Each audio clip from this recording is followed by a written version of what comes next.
They should meld together rather than dissipate in an unmanageable chaos. "What's your secret ingredient, Corbin?" "That's for me to know," he chuckled softly, "and you to discover." And discover it I did, inching closer until the distance between us narrowed further, the air vibrating with unyielding intensity. Then, without warning, his lips captured mine, softly, tentatively at first, our flavors mingling like this dish we were preparing. It felt as if time suspended itself, but reality pressed past. The world faded into a soft haze of spice and heat, an intoxicating crescendo that left me dizzy. I melted into him, losing myself in the husky timbre of his voice, in the way his hands, strong yet tender, traced the small of my back, igniting trails of fire beneath the surface. Desire scorched through my veins, overwhelming and heady, and I wove my fingers in the hair at the nape of his neck, reveling in the pulsing chemistry that surrounded us. We pulled apart, breathing hard, the muted kitchen brightening around us in an explosion of newfound connection. I could still feel them, the ancient tangled emotions beneath the heat of desire. Staring into his gaze, I saw reflections of my own uncertainty. "I crave this, Corbin," I startled myself by confessing, feeling the deliciously reckless thrill of offering a piece of my heart. But what if all of this is just built on lies? "Then," he said softly but firmly, "we'll tackle each lie together, one dish at a time." "But what if I can't do that?" My breath caught as the vulnerability ebbed in my throat, the weight of honesty heavy. "Then I'll keep you grounded," he murmured, his voice thick with something between promise and command. "I won't let go, Amara." The shield I had held around my heart crumbled. The sizzling temperature around us, emotional and physical, erupting into shadows of something profound. I stepped back, breaking that intoxicating spell, half laughing. "So we're chefs then, preparing our own emotional recipes?" "If this is a restaurant, I'm upgrading our tasting menu," he declared, swiping a fleck of sauce from my cheek and bringing it to his mouth, an absurdly intimate gesture that sent heat swirling through me.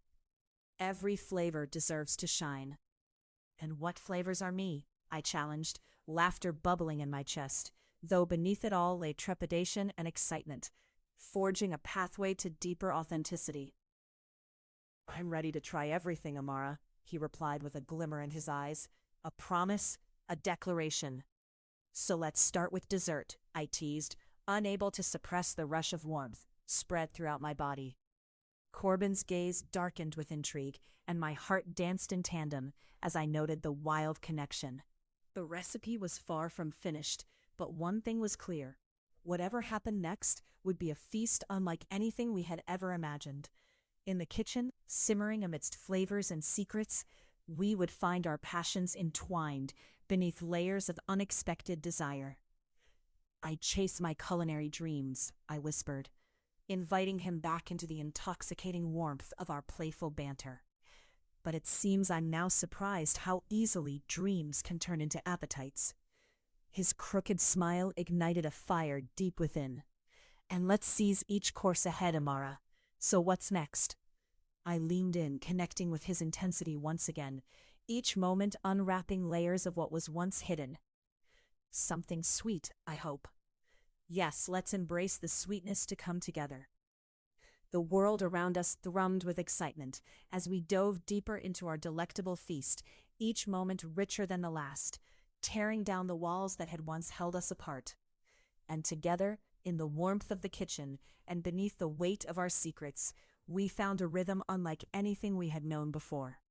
With that promise, we moved forward, our own passionate connection simmering and blossoming, the chaos of our lives folding into each other like the layers of a delicate pastry, irresistibly intertwined.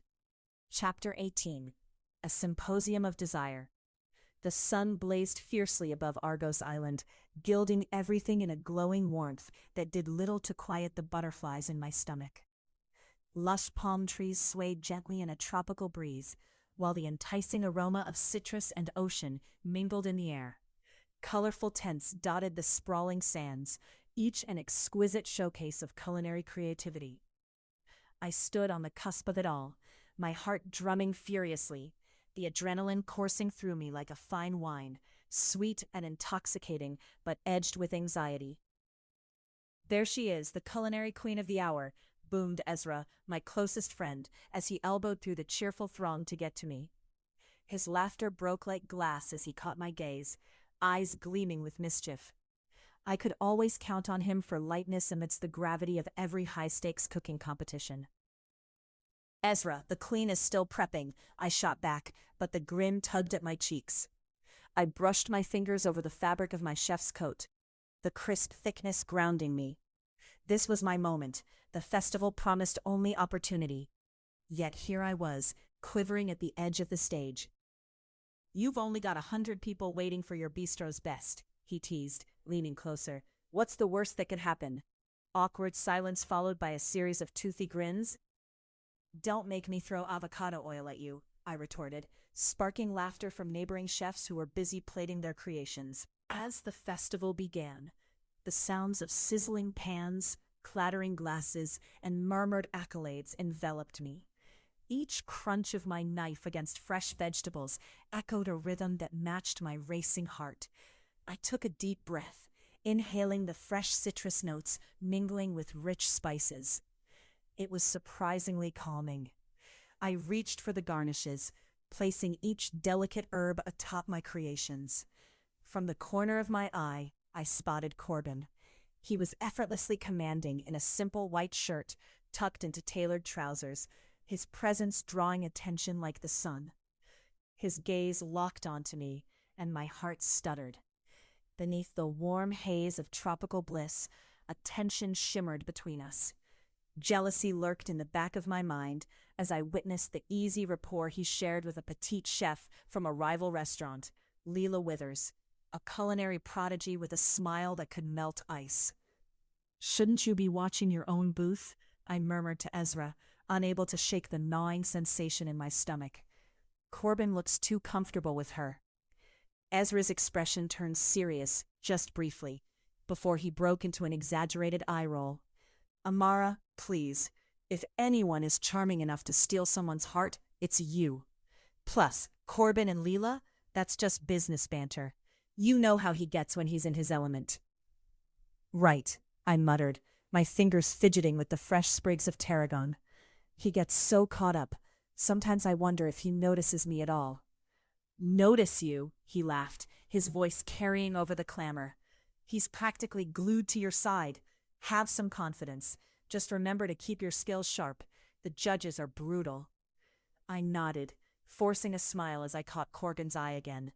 His expression was a careful mixture of focus and intensity, though I swore I saw a flicker of something more predatory when his gaze landed on Leela. With each passing moment, my heart sank lower, and I felt charged with an unfamiliar frustration. "Amara, darling," a shrill voice interrupted my thoughts, as Abigail, Corbin's business partner and sometimes rival, approached, her heels clicking against the wooden floorboards.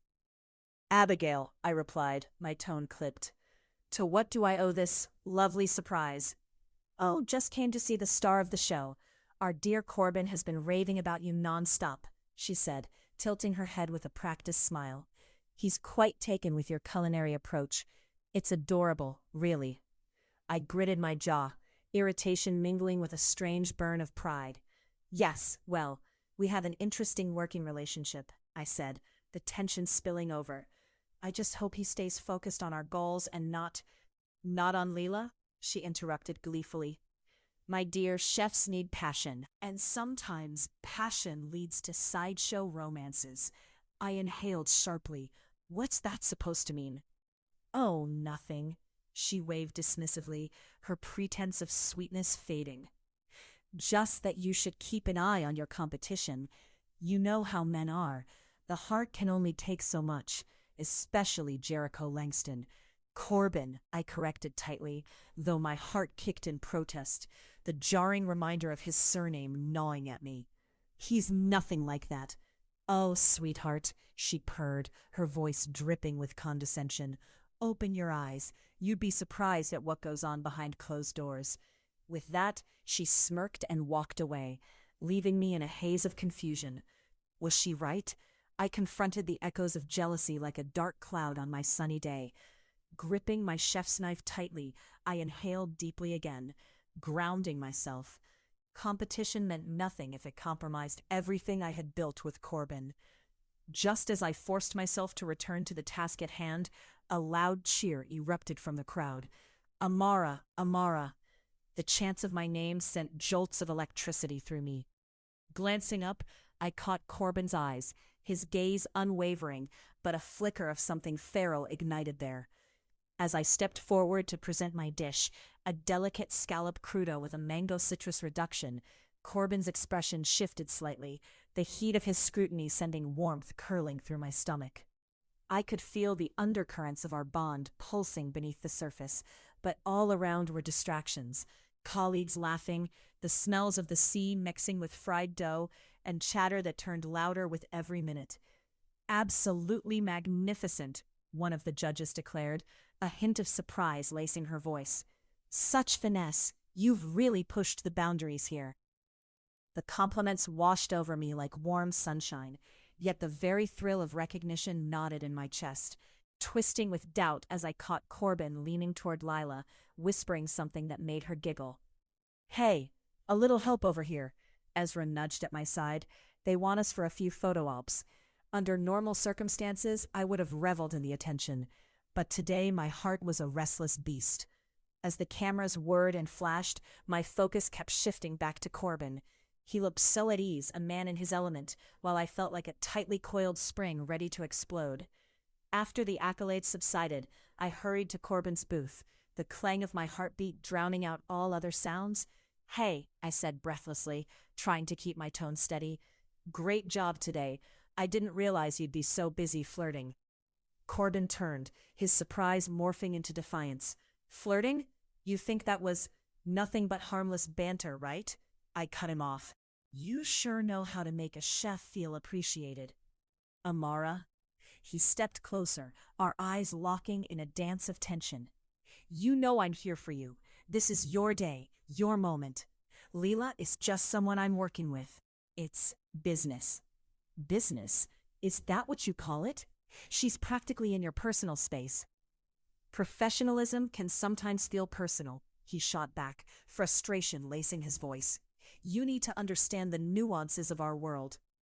Nobody cares about the nuances when it comes to matters of the heart, Corbin, I exclaimed, the candor slipping through the narrowed moment.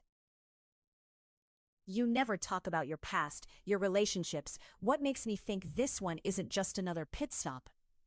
What a glorious way to undermine everything I've built for us, Amara, he barked back, passion igniting like fire.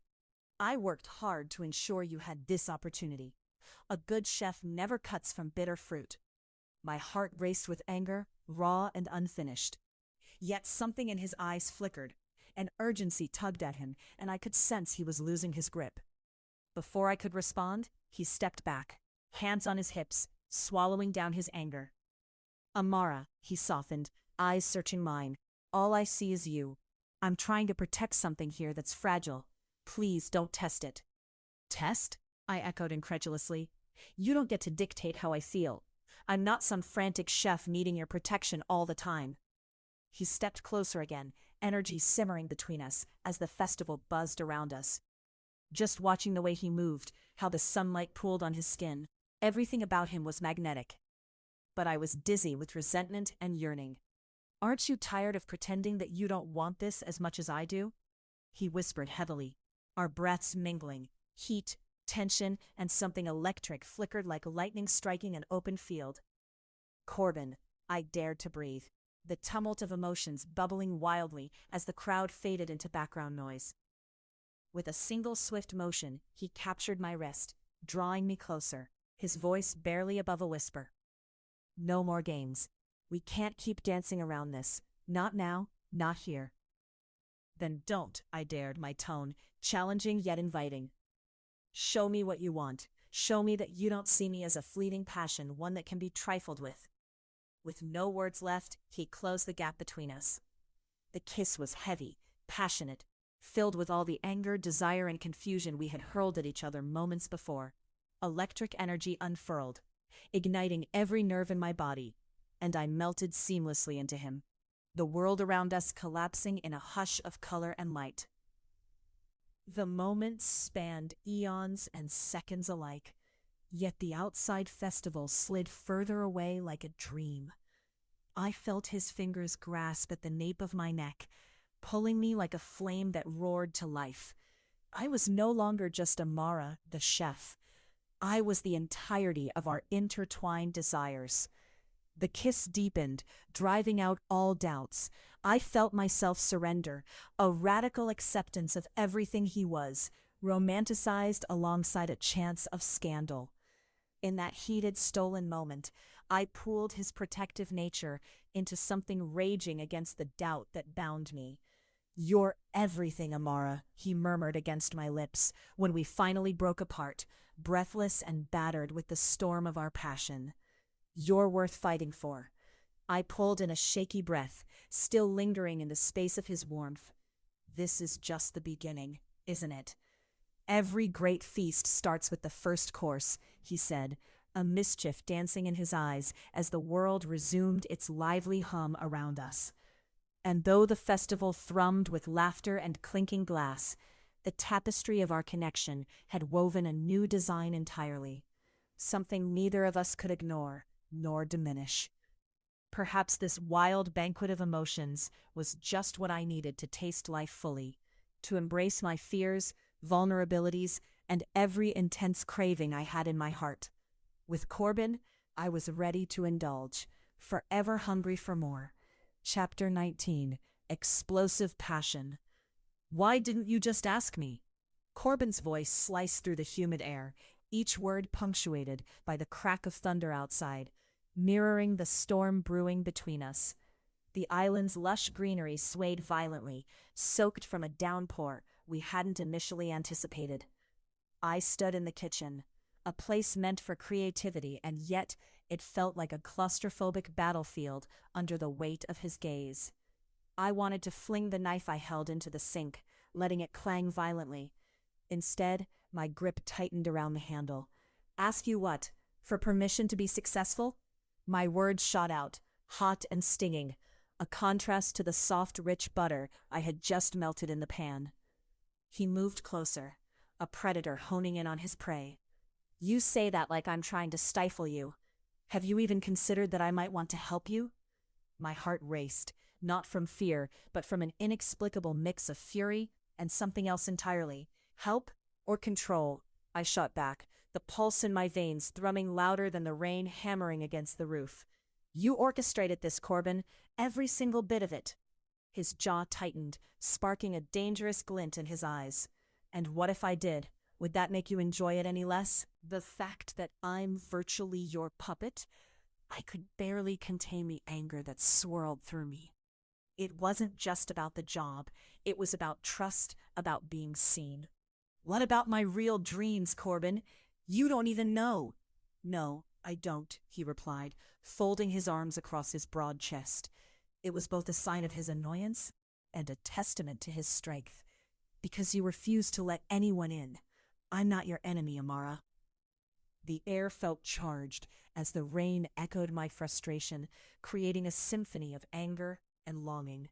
I took a step closer, defiance igniting deep inside, yet at the same moment, a flicker of vulnerability flashed across my mind. "Maybe I don't want anyone in," I declared, folding my arms just as he had. "I don't need you to validate my craft, Corbin." He took a deep breath, sensing the shift in the air, the tension teetering on the brink of something volatile. "You're right about one thing. I did set this entire scenario up." There was surprising honesty in his voice, almost a resignation mingled with desperation for honesty between us. "But every single day I witness you creating magic in this kitchen. I can't just stand aside and let that go unnoticed." His words hung in the air between us, tempting and taunting. The patter of the rain felt like a distant heartbeat as I leaned into the wall, feeling trapped yet aflame with a nascent longing. "If you wanted to appreciate my work, You could have simply complimented it instead of manipulating every moment. What does that say about you? Silence enveloped us, thick and heavy, thick enough to feel like we were suspended momentarily in the eye of the storm, where everything felt achingly still. Corbin's eyes softened, reflecting something deeper, a flicker of shame perhaps, but his brow remained tense. You don't understand this side of me, Amara. For too long I've meticulously orchestrated the pieces of my life, and I thought bringing you into mine was a way to finally stop manipulating. His voice lowered, almost meek, as if confessing a secret that had long festered. Now it's about my life too, I scoffed, disbelief lacing my tone. That's rich. The thunder cracked overhead, and the lights flickered. I could feel the tempest outside echoing my tumult within, solidifying the truth of our conflicting desires. You have no idea what I'd stake on this, Corbin challenged, agony threading his words together. What I'd risk just to know you, and to be known by you. Would that be enough? The weight of his gaze bore down on me, and despite the raging storm around us, a spark ignited, a wild, reckless electricity that blazed against the darkness. You think you can just waltz in and demand to know me? You've said so much, and still. My voice faltered as he stepped in close, invading the space I once thought I could control. Still what? He whispered, the tension thickening the air like humid summer heat. My breath caught at the proximity, the antennae of my longing colliding with the reality of our conversation. Still think you can own me, I managed, fervently, but there was no conviction in my voice anymore. I don't want to own you. I want to explore every part of you. The vulnerability in his eyes called to me, daring me to unravel the threads of my own inhibitions. I swayed, caught off balance. The storm outside roared in the background, a fitting crescendo to the warfare waged within my heart. Oh, is that your goal? To explore me like a forbidden dish you can't resist? Yes, exactly, he replied, his voice deepening, the shadows cast by the flickering light enhancing the intensity of the moment.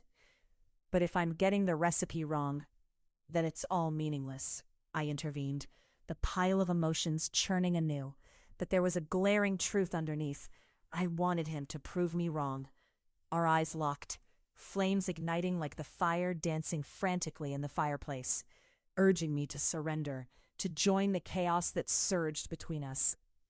I don't want to waste this moment, he said simply, meaningfully, and before my heart could thump a warning, his lips crashed against mine, a tempestuous collision that resonated in my very core. Desire rippled through me as his warmth enveloped me, battling the coolness of discontent I had woven around myself. Our kiss was a riotous blend of urgency and recklessness, deeper than any argument we'd just had. Corbin, I gasped against the insistence of his mouth, but he pulled me closer, effectively silencing my hesitation. There was no space left to doubt, just a heady swirl of sensation overwhelming my resolve. The world outside faded, dimming beneath the passionate tumult unfurling within this kitchen. The sanctuary turned fever dream. I tangled my fingers in his hair, pulling him deeper, feeling his hungry response as he lifted me off my feet with surprising ease, carrying me across the room as the rain beat furiously against the windows. How could I resist you? He murmured against my skin. I could feel the pounding of his heart, matched rhythmically with mine, each beat resonating with the resolution to break free from our chains. Then don't, I urged, every ounce of challenge buried under the desire that coursed through us.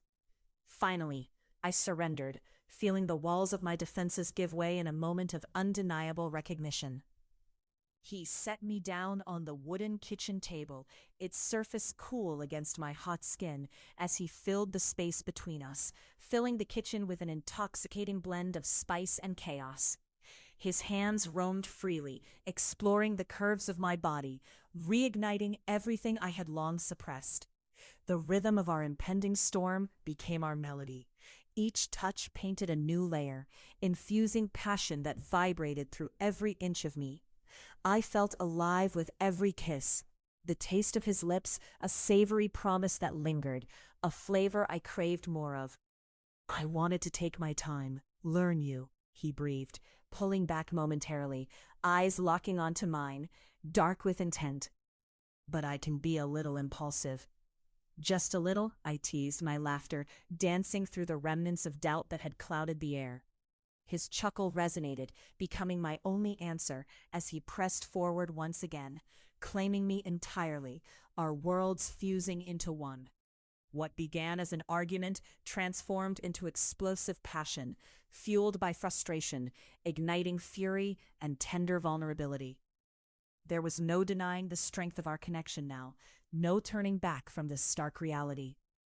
In the throes of our fervor, I collapsed into uncharted territory, acceptance, exposure, and trust, flaring like fireflies in the night, illuminating everything I had hidden from, everything beautiful I yearned for. Surrendering to Corbin, his warmth, his intensity, his everything, felt more than right. It felt like the revelation I had sought my entire life. Discontent no longer clouded my vision. Instead, I finally embraced the exhilarating chaos of love and desire wrapped around us, beautifully entangled. "Promise," I gasped between kisses, cherishing the sensation of his lips sparking flames of possibility. "Just promise me you won't hide ever again." "I promise," he fired back, his resolve resonating in every fiber of his being. "But with you, Amara, that'll take an entirely different kind of discipline." We both chuckled, the rumbles of laughter intermingling with the thunder outside, a perfect rhythm for the storm that danced between us, raw, electric, and filled with unreasoned necessity. Maybe we were both reckless, but in each other's arms, even uncertainty became an adventure in the uncharted territory of love. Together, we'd learn to navigate the tempest. Corbin stood beside me, his presence both grounding and electrifying. He wore a casual linen shirt, untucked and rolled at the sleeves, as if he were inviting the sun's warmth to brush against his skin. I stole glances at him, tracing the line of his jaw with my eyes, then away, pretending to be fascinated by an ornate basket filled with colorful woven strips. He caught my gaze and grinned, that disarming smile that could set the room ablaze. "Amara, are you more interested in that basket or the person standing next to it?" He leaned in, playful challenge sparkling in his eyes. "Isn't it obvious?" I replied, letting my voice be light, though my heart raced beneath the surface. "It's the basket. I mean, look at those colors." "Fascinating," he said, crossing his arms.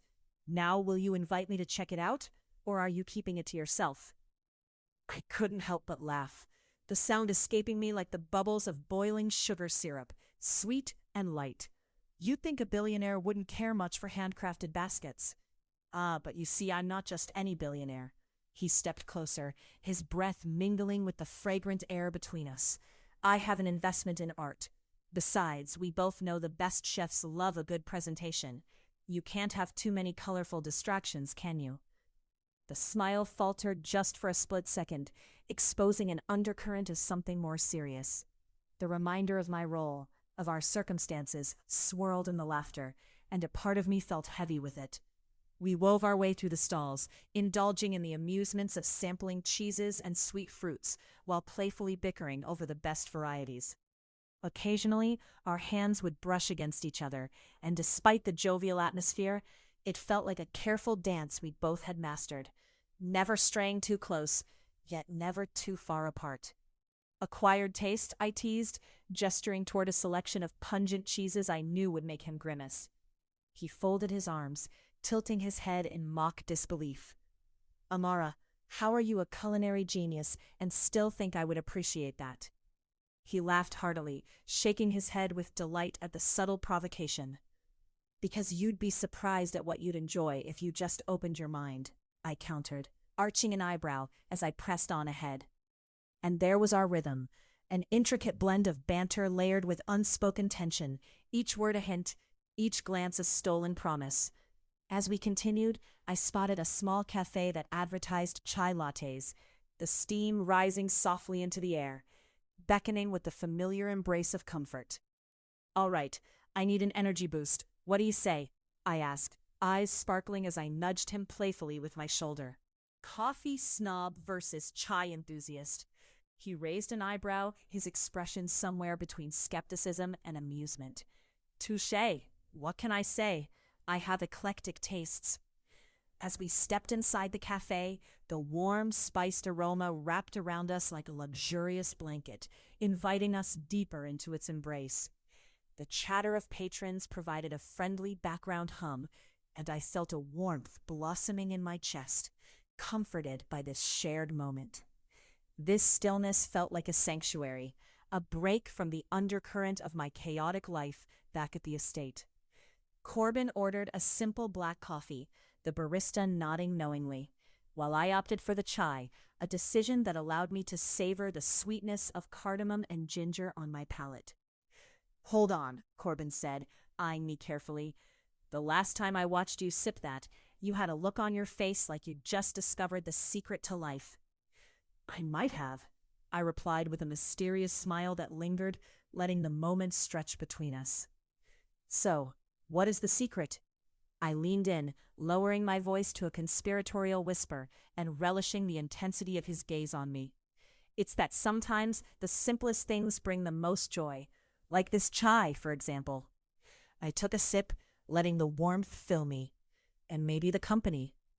Corbin leaned back, his expression shifting to something deeper as he considered my words. Then, with a teasing glint in his eyes, he interrupted my introspection. Did you just call me simple company? Because I hardly think anyone would dare. I laughed, the sound spilling forth freely. I'm talking about the joy in every situation. Just because you don't have a ceremonial chai-sipping background doesn't mean you aren't an exquisite experience in your own right. Flattery will get you everywhere, Reid, he said, pretending to dust off his shoulders. The conversation turned lively, the cafe space bustling around us. We shared stories, exchanged witty jabs, and drenched ourselves in a deeper connection.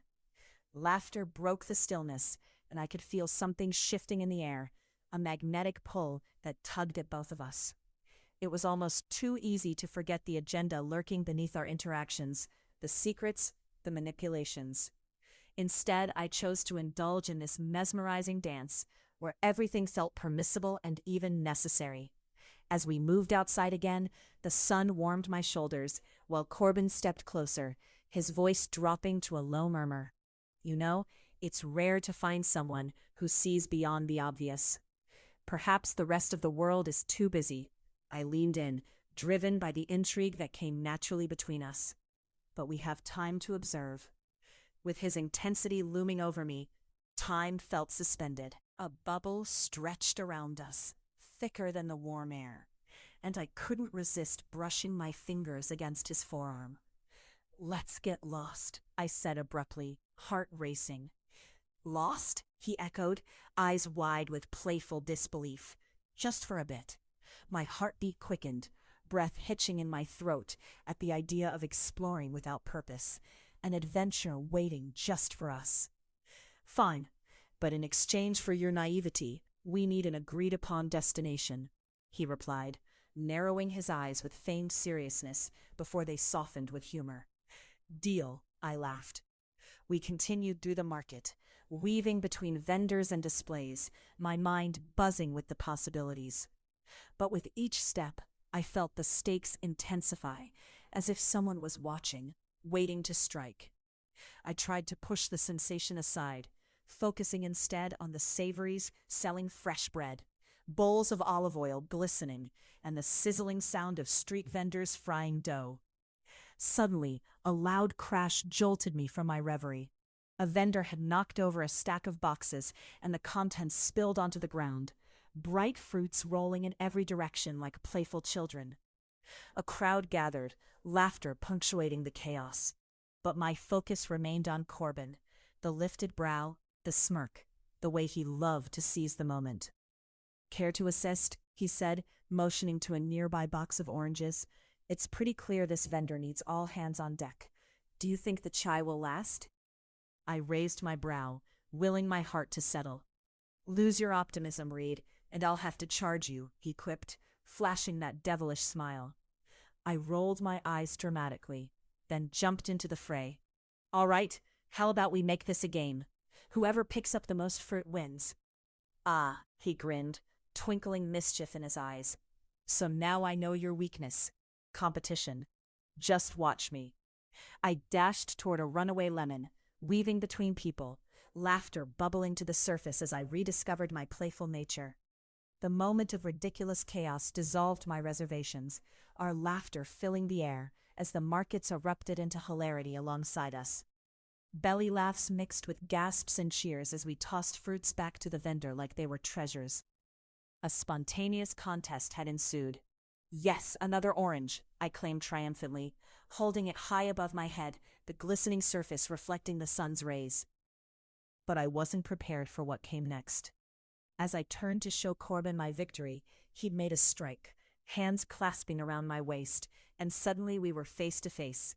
The warm scents of spices swirling around as the crowd blurred into a distant hum. You think you can just win? His voice was low, teasing, but also something more. I think I deserve a rematch. Oh, is that so? I challenged, raising an eyebrow, the excitement tinged with something deeper, an unspoken understanding that pulsed between us. Yes, but I'd need a prize if I let you win. His fingers lingered against my skin, pulling me closer, until it felt like we were the only two people in the market. What prize do you have in mind?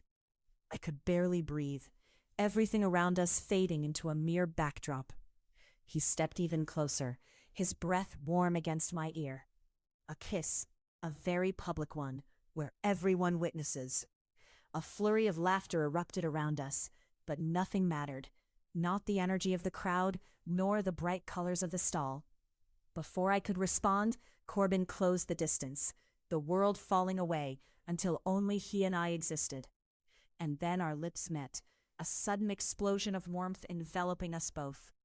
The sweetness of my chai lingered, mixing with the softness of softness rippling between us. Pounds of fruit were momentarily forgotten, lost among the sincerity of our embrace. When we finally pulled away, the world rushed back in fragments, laughter renewed as the vendor chided us good-naturedly. I inhaled deeply, shaky from that sweet rush of his presence, bold, warm, and wholly intoxicating. Now where were we headed? I asked in mock nonchalance, my pulse quickening. Wherever you want, he replied, fire brewing behind his gaze. Suddenly everything felt new again, each moment a chance to explore. Then let's get lost, because in that instant, lost seemed like the only place I wanted to be. Chapter 21. Keeping Secrets. The scent of fresh basil filled the air as I stood at the kitchen island, my hands rhythmically chopping a mound of ripe heirloom tomatoes. The sun poured through the large windows, casting a warm glow over the polished countertops, turning my chosen ingredients into a colorful mosaic. Outside, the distant waves crashed against the rocky shore of the private island that had become my sanctuary, and simultaneously, my cage. Hey, Amara, you planning to chop those any faster? Nia's voice floated in, slicing through my concentration. Dressed in a bright yellow sundress, she radiated a carefree energy. Her presence was a welcome distraction, but there was an underlying tension brewing between the two of us. One that I had felt seep into our daily interactions ever since Corbin and I began this ill-fated dance. Just getting the textures right, I replied, not looking up. Nia leaned against the doorframe, eyeing me. You know, it's okay to admit you're caught up in the whirlwind of this, whatever it is you and Corbin have. The man's intoxicating, and I'm starting to think you make the perfect garnish. I paused, the knife hovering inches above the vibrant tomatoes. Garnish holds everything together, right? Not always the star of the show, she snorted, crossing her arms. You might be underselling yourself there. Not that I'm against shiny things, but you are more than a garnish, Amara. You're the entree. You've got charisma that could turn any dish into an experience. Charisma won't keep me from getting hurt, I muttered, my voice barely above a whisper. The truth tasted bitter on my tongue. Mia stepped closer, her expression shifting to concern. What's this really about? You're not just worried about his past, are you? You know he's not going to hurt you, right? Just then, the air shifted. Corbin entered the kitchen, a dark shadow with an aura that demanded attention. He approached the two of us, his deep-set eyes flickering between me and Nia, sensing the charged atmosphere. It was one of those moments when I could practically hear the unspoken words ricocheting between us like an electric current. "I thought I smelled someone hiding out in my kitchen," he said, grabbing a handful of fresh basil from the countertop. His charming smile was present, but there was something about it that felt forced, almost rehearsed. Behind that magnetism lay secrets that I had begun to piece together, and I wasn't sure if they made me more attracted to him or if they terrified me. Nia made her exit, casting me one last knowing glance before leaving us to our own devices. Her absence felt like the sudden ending of a concert. The silence left behind was deafening. Corbin moved closer, his hands brushing against mine as he reached for a knife. "What are you working on, love? Something grand to woo me this evening?" Love, the word hung in the air like an apparition, elusive and terrifying. I forced a smile, masking the turmoil within. Just some simple heirloom tomato salad, nothing fancy. He looked down, curiosity ignited within his gaze. "Keep it simple, then?" An unexpected plot twist in this epic culinary saga. He set to work, his hands steady sure, but his brow furrowed. Something was off. I couldn't suppress my needling curiosity any longer. "Corbin, do you ever share anything with me? I mean, really share?" He raised an eyebrow, the playful banter shifting to something heavier. "I share everything, in my own way. Your own way can be cryptic, you know." "It's not my fault you are reading the fine print," he shot back, but his tone lacked the bite he usually wielded. "Some things are better left unsaid." "Is that how a relationship works? Knowing all the surface, but nothing of the foundation?" The words escaped my lips, fierce and demanding. His expression darkened, the air thickening with tension. "Amara, I care for you. That should be enough." "You'd think so," I said, bitterness coating my words. "But isn't trust built on more than just feelings?" He closed the distance between us, his voice dropping to a whisper, apple-sweetened like the crispness of the tomatoes he'd been chopping. "You want the past? You think it is fair for me to drag you into it? It isn't pleasant. Instead, you keep it a secret. And isn't that a fair trade-off?" Each challenge I tossed his way was carefully calculated, my heart hammering with each punch of vulnerability. "I'm not asking you to understand," he proclaimed, tension rippling through his body and the air. "What do you want from me, Amara?" His proximity triggered my fight-or-flight instinct, but in the chaos of our confrontation, I noticed his hands trembling minutely, a stark contrast to his usually protective bravado. Vulnerability shone in his eyes, a glimpse of the man beneath the facade. "I want to feel safe with you," I said softly, feeling the weight of my own words, the truth that terrified me the most. "Then don't question my past. Trust me, please." His tone shifted from firm to pleading, the two sides of him battling for air. That moment caught us both off guard. A fragile silence hung between us, heavy with the weight of unspoken emotions. It was broken not by words, but by a sudden clang that echoed from across the room, the fallen cooking pot that Nia had left behind in her hasty exit. With a laugh that wasn't forced, I looked at him, that spark of connection igniting again. "See? The universe clearly wants us to stop taking ourselves so seriously." Corbin smirked, the tension dissipating like steam from the pot.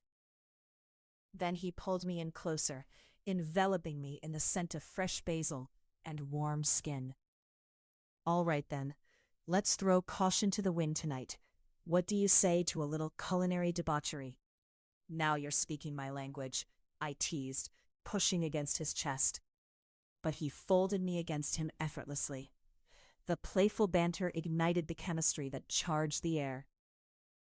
As he leaned down, brushing his lips against mine, the world outside dissolved into the background. The kiss tasted of sweet summer, like sun-ripened strawberries, mixed with the faintest hint of spice. Just as I wrapped my arms around his neck, the moment spiraled into something more intense, fiery and urgent. "Corbin," I whispered, my heart racing. This might be exactly what I needed. His hands traced the contours of my waist, the pressure establishing an unyielding connection that pushed my apprehension to the edges. What's wrong with a little secret indulgence? My breath mingled with his as desire flooded through my veins. As long as the secrets don't become an avalanche later, I murmured. Then let's hurry before they do. With that, he pulled me deeper into the dance of swirling aromas and spices, the room vibrating with energy. The evening turned wild and passionate, the sounds of sizzling and laughter echoing in a rhythm that mirrored the beating of our hearts. Every dish we prepared became an act of defiance against everything that sought to pull us apart, the tension, the questions, the secrets. We exchanged glances that sparkled, not just with attraction, but with the shared electricity of our frayed bond, weaving intimate threads through the chaos of our kitchen mischief. Each playful jab or shared laugh camouflaged the revelatory weight of the emotions we were reluctant to voice. Later, when I could no longer deny the electric current between us, I pulled Corbin away from the clattering pans and pushed him against the cool kitchen counter, kissing him with reckless abandon. We were both stars burning bright, colliding in the chaotic ballet of our desires. In that moment, the world outside ceased to exist, and all that remained was the sound of our breaths mingling, a soft symphony punctuated with gasps and stifled laughter, an outdoor affair lit by moonlight. As our passions intertwined, the boundaries of our tumultuous affair grew impossibly blurred, just like the lines fraying at the edges of our fragile trust. With each kiss, each whisper, the past became both an anchor and a chain. Maybe it was all a secret, this wild dance of exuberance and chaos we were orchestrating together. But for now, I was ready to dive headfirst, to savor every fiery moment, even as uncertainty loomed like a distant storm cloud on the horizon. Fueled by our volatile connection, we melded together, caught in a moment so visceral that it allowed me to convince myself that trust could be rebuilt, no matter the secrets lurking in the shadows. But still, I couldn't shake the feeling that every fire I stoked would lead me deeper into the unknown, each touch both exhilarating and precarious. As I pulled away, breathless, I gazed into Corbin's eyes, my own pulse racing with unquenchable curiosity and longing. "Just promise me one thing," I panted. "Anything," he replied. "Promise you'll let me in, Corbin. Don't let the past run our future." "You have my word," he affirmed, though a flicker of doubt danced across his features, just enough to remind me that behind every promise, a storm might still wait to break. Chapter 22, A Dance of Deceit. "I never thought of you as the type to get lost in someone else's eyes," Lydia teased, a glimmer of mischief lighting up her brown eyes as she leaned against the polished bar, her wineglass poised gracefully between her fingers. The soft glow from the chandeliers above cast a warm, golden hue across her sharp features. "Are you calling me fickle?" I countered with a smirk, taking a sip of my own drink. The crisp tartness of the wine danced on my palate, a welcome reprieve from the tension in the air. Below us, the gala unfolded like a tapestry, gilded gowns, tailored suits, laughter that resonated against the marble floors.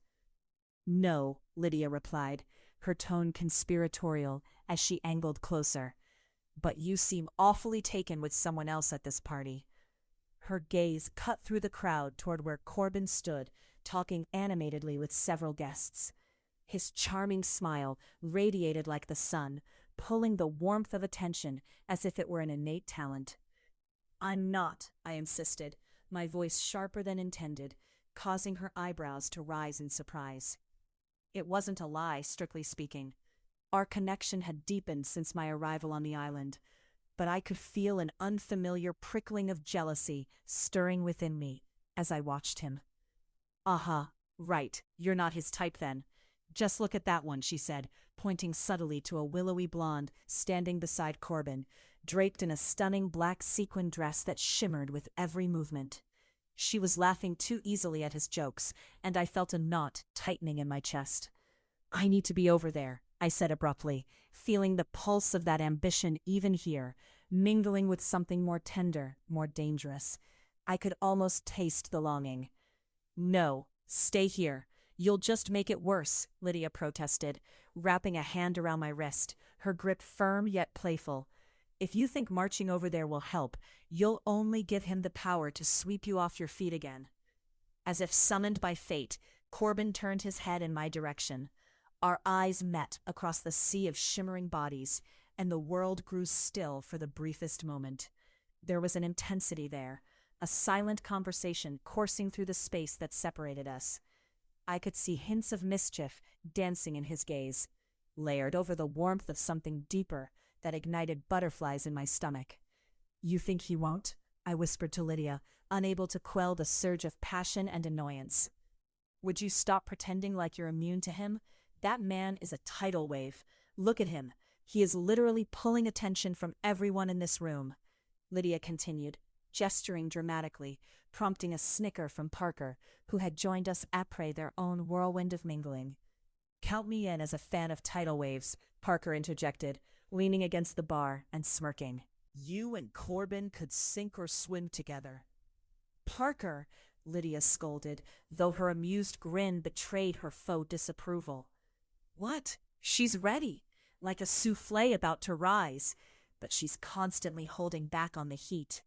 He winked at me, and I couldn't help but laugh, the sound easing the tension that had begun to coil in my chest. "Okay, fine. Maybe you're right," I exhaled, attempting to shake off the jealous shadow.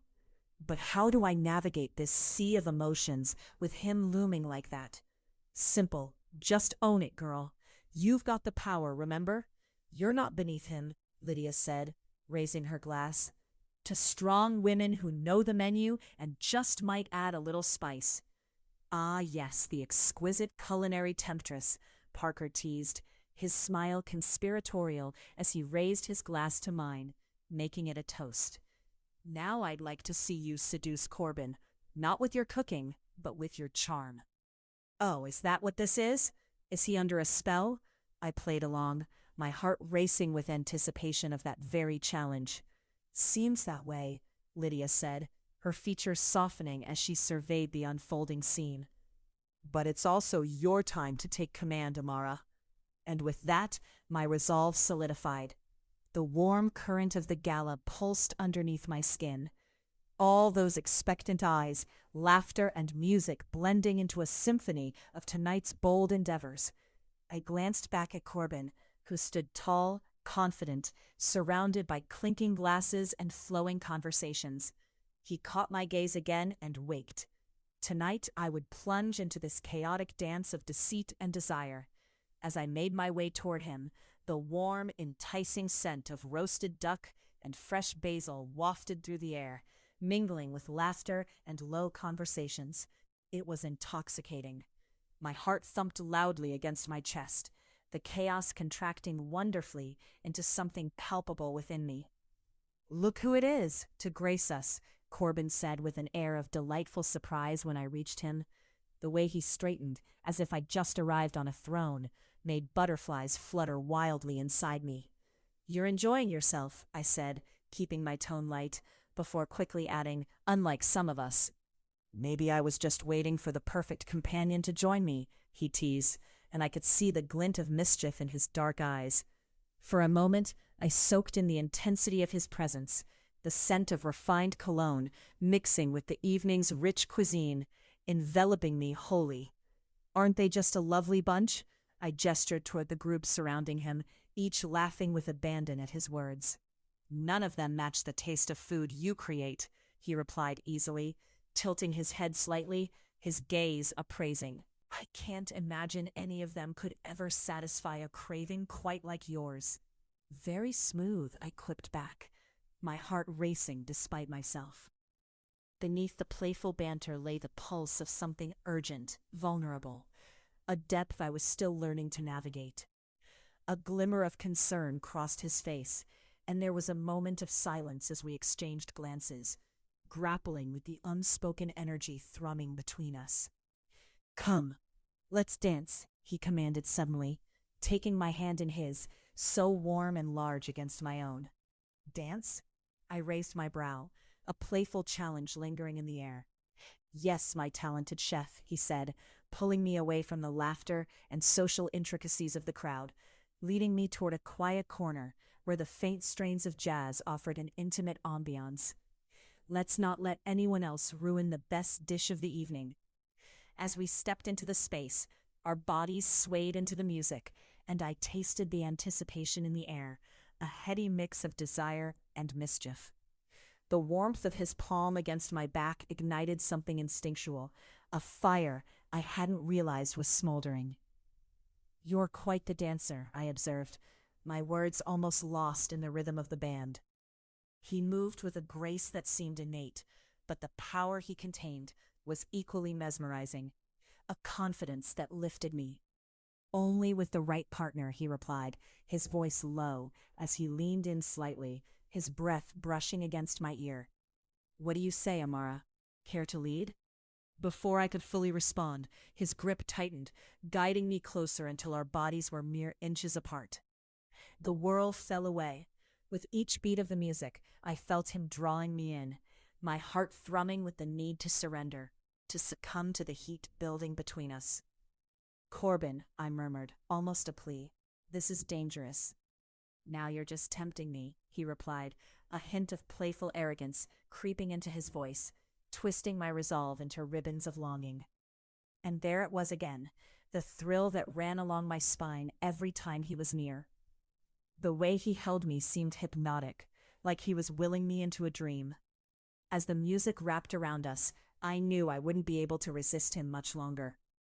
I leaned into him, my lips barely grazing his ear, and whispered, "Tempting you is just the beginning," knowing full well that we were venturing into dangerous waters. With that, he turned sharply, his lips finding mine, a gentle press that melted the uncertainties swirling around us. His kiss ignited something raw and primal deep within me, forging a connection that felt both electrifying and terrifying.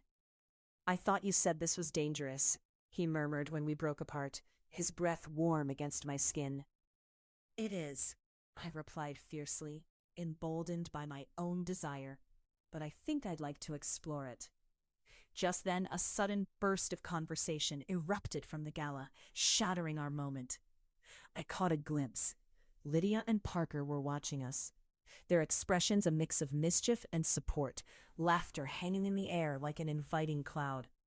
"Looks like we've got an audience," I remarked, a trill of laughter escaping me, underscoring the delicious tension that lingered. "We'll give them a show." Corbin grinned, his hand slipping around my waist, pulling me into a deeper embrace as the music surged. And we resumed our dance under the dim light, two souls entwined, igniting a fire that bubbled just beneath the surface. With everyone occupied, I leaned closer again, sharing kisses filled with warmth and fervor. The world became smaller, my worries fading against the thrill brewing between us. Our rhythm pulsed against the very heart of the gala, and in that moment of stolen time, jealousy faded to a mere whisper, drowned by the resounding promise that we could dive into this dance together, truths unspoken and chaos intertwined, waiting to unfold. "Are you sure you're ready for all of this?" Corbin asked, brow corked with curiosity and charisma, his gaze unwavering. "I don't know yet, but it's the thrill of the unknown that has me hooked." I smiled, a flicker of daring igniting within. "Then let's keep dancing," he replied, his charm entwined with the electricity of the evening. And together we embraced the uncertainty ahead, a vibrant interplay of desire, trust, and the undeniable chemistry that could spark both happiness and chaos in equal measure. And perhaps, just perhaps, that was enough. Chapter 23. Revelations and Regrets. The moon hung low over the gathering sea, its silvery light bursting through the pastel clouds like a washed-out dream. The island's air crackled with a tension that felt merely electric, laced with the salt of the ocean and the heady aroma of my signature basil-infused lamb that still lingered from the gala. Even now, alone in Corbin's sprawling kitchen, under the watchful gaze of gleaming cookware and the endless row of spices, I could almost taste the remnants of laughter and clinking crystal. But what had once felt jubilant now whispered of tension and bitterness, just like the wine I had poured too freely around the table. I pressed a palm against the cool marble countertop, opening my senses. The heat from the oven was comforting, but it could do little to chase away the creeping chill in my heart, brought on by Corbin's piercing silence. The island, so vibrant, now felt coercive and isolating. Amara, Corbin's voice broke the silence, smooth and yet laden with weight, as if every syllable was a tightly wound coil primed to spring. He stepped into the kitchen, wearing a fitted midnight blue blazer that hugged him just enough to remind me of his formidable presence. You dodged the question like a matador. I tightened my grip on the countertop, unwilling to turn around just yet. What question? The never-ending interrogation about how I ended up a personal chef instead of the next culinary sensation taking the world by storm? The one you seemed so eager to pull at? His footsteps were measured, but the tension in the air vibrated with each step. That's not fair, and you know it.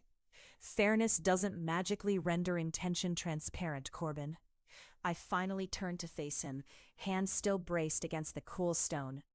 Especially when your, let's say, unique manner of placement in my life comes with its own set of complexities. He drew a shallow breath, his own vulnerability surfacing in the slight downturn of his lips. I never meant to manipulate you. I thought what? That you could pull strings, believing you had the foresight to see where this was all going? My heart pounded with anger as I pressed forward. Don't you dare act like this is on me. That's not what I meant.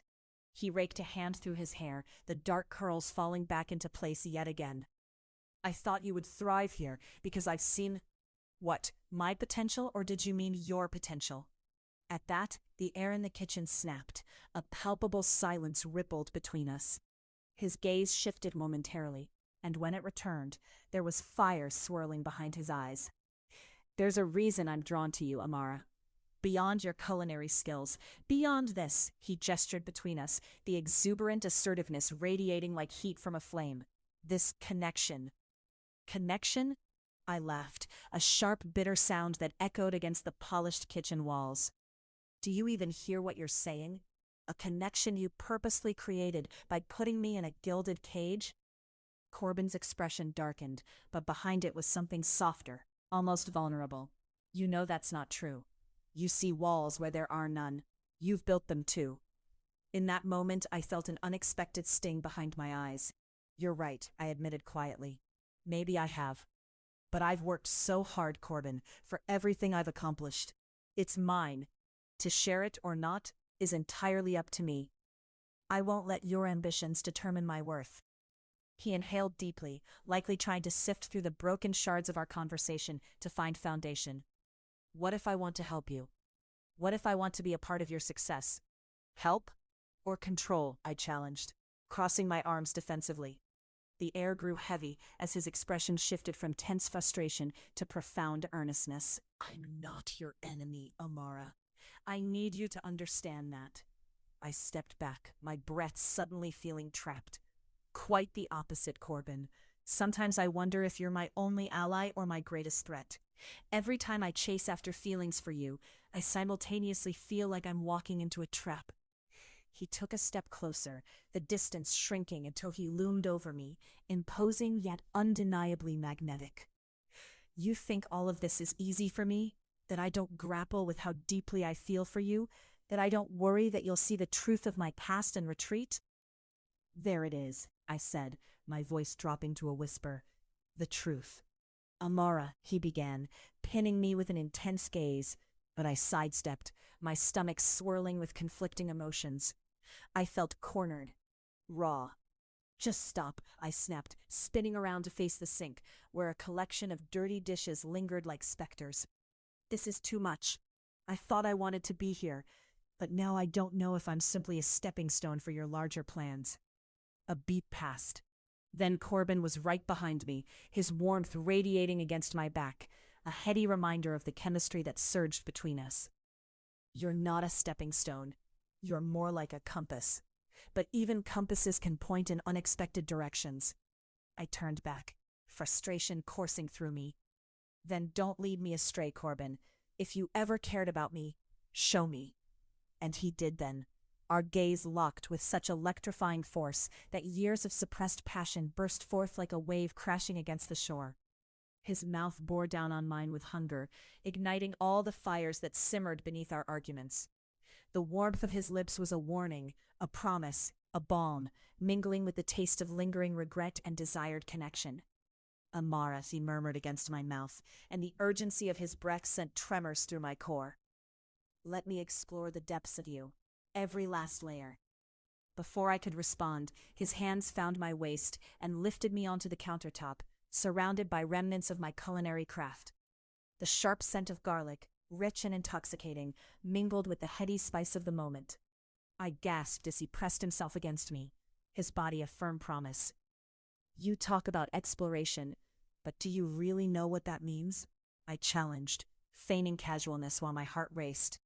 Show me what it means then, he replied, his voice low and laden with desire, his lips brushing against the curve of my neck. And before I could unravel another layer of pretense, he pulled me tight, capturing my lips again, his hands tangled in my hair, those deft fingers anointing me with fierce passion as they traveled down my sides. His warmth, his strength, we were caught between the fury of chaos and the beauty of vulnerability, each kiss deepening the entwined complexity we had forged. I pulled back, breathless. You're a distraction, one I can't afford right now. Then let me disturb you. His hands slid to my shoulders, squeezing gently. We can navigate this together. We won't. I can't chase shadows while you keep your secrets. A thorn of bitterness laced my words, yet they trembled as I spoke. If you won't confront your past, then make me. He pulled me closer, sensing the pushback in my resistance. Amara, I promise I'll share my truth if you let me in on yours first. Let's strip away the layers. Let the truth breathe. Caught between his promise and my fears, I closed the gap between us, brushing my lips against his once more. Okay, I whispered, breath threading between us, but you need to trust me first. Always. He brushed a tender thumb across my cheek, surrender glowing in his eyes. Now show me what the future might taste like.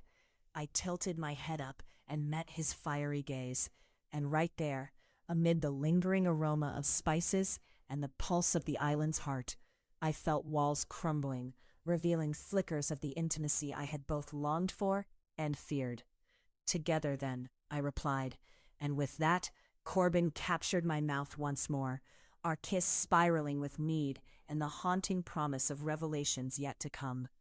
As the night swirled and wrapped around us, I quietly reveled in the chaos of our connection, the laughter, the arguments, the secrets, crashing together in a tempest of fiery passion and vivid dreams. In some small, vibrant corner of my heart, I whispered, maybe this time we could sail right through the storm. Chapter 24. Intensifying heat. The sand beneath my feet was warm, nearly hot, each grain a tiny reminder of the pressure that came with this expansive, sun-drenched paradise. My heart raced, not from the midday sun or the scent of wild jasmine wafting through the air, but from the electric tension hovering between Corbin and me. I stood in the kitchen, the cool tiles beneath me a stark contrast to the fevered atmosphere. The smell of sautéed garlic filled the air, a promising prelude to the vibrant meal I was preparing, yet my focus was entirely drawn to him. Corbin leaned against the doorway, arms crossed, his presence like a storm brewing, dark, unseen forces coiling beneath his calm exterior. Are you really going to use that spice blend again? His voice was smooth, laced with challenge. Isn't it my job to make the food flavorful? I shot back, my tone more biting than I'd intended. I didn't want him to challenge my artistry, especially not when I was still finding my footing in the tumult of his world. I turned back to the skillet, my heart thumping in my chest, willing it to blend seamlessly with the hum of the stove. You just have a habit of playing safe, Amara, he replied, stepping closer, the warmth of his body radiating toward me. You have the talent to go bolder, but it feels like you're holding back. I turned to face him, the weight of his gaze locking me in place. Holding back? My voice was sharp, eyes narrowing. What do you know about holding back? Corbin's expression shifted, a flicker of something deeper passing behind his handsome facade. I know more than you think, he said softly, his tone melding curiosity and something like longing. Do you? I challenged, folding my arms defiantly. You think just because you have more zeros in your bank account, you know me? With a breath, he moved closer, the scent of his cologne, a captivating blend of cedarwood and spice, swirling around us, confining the distance that was left. Sometimes it feels that way, like you're afraid of tapping into everything you could be. The vulnerability in his voice sliced through the heat, even as our proximity ignited something primal between us. I might just value my independence, I responded, my heart clashing against the tumult of feelings swirling inside. Jealousy nagged at the edges of my consciousness, knowing the power he wielded over so many aspects of my life. Each encounter seemed to dismantle more of my barriers, while he remained the untouchable enigma. I get it, but let's be real here.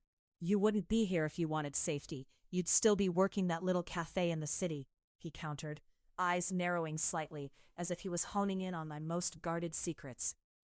I never said that was the only reason. I looked down, my fingers picking at a ragged edge of the cutting board. And anyway, the cafe was more fulfilling than just being some figure in your grand culinary scheme. What scheme? He demanded, a hint of incredulity lacing his tone.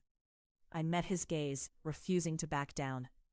The one where you get to parade your personal chef around like she's an art piece in some exclusive gallery. I forced the words out, though they sizzled on my tongue like the garlic still cooking in the pan.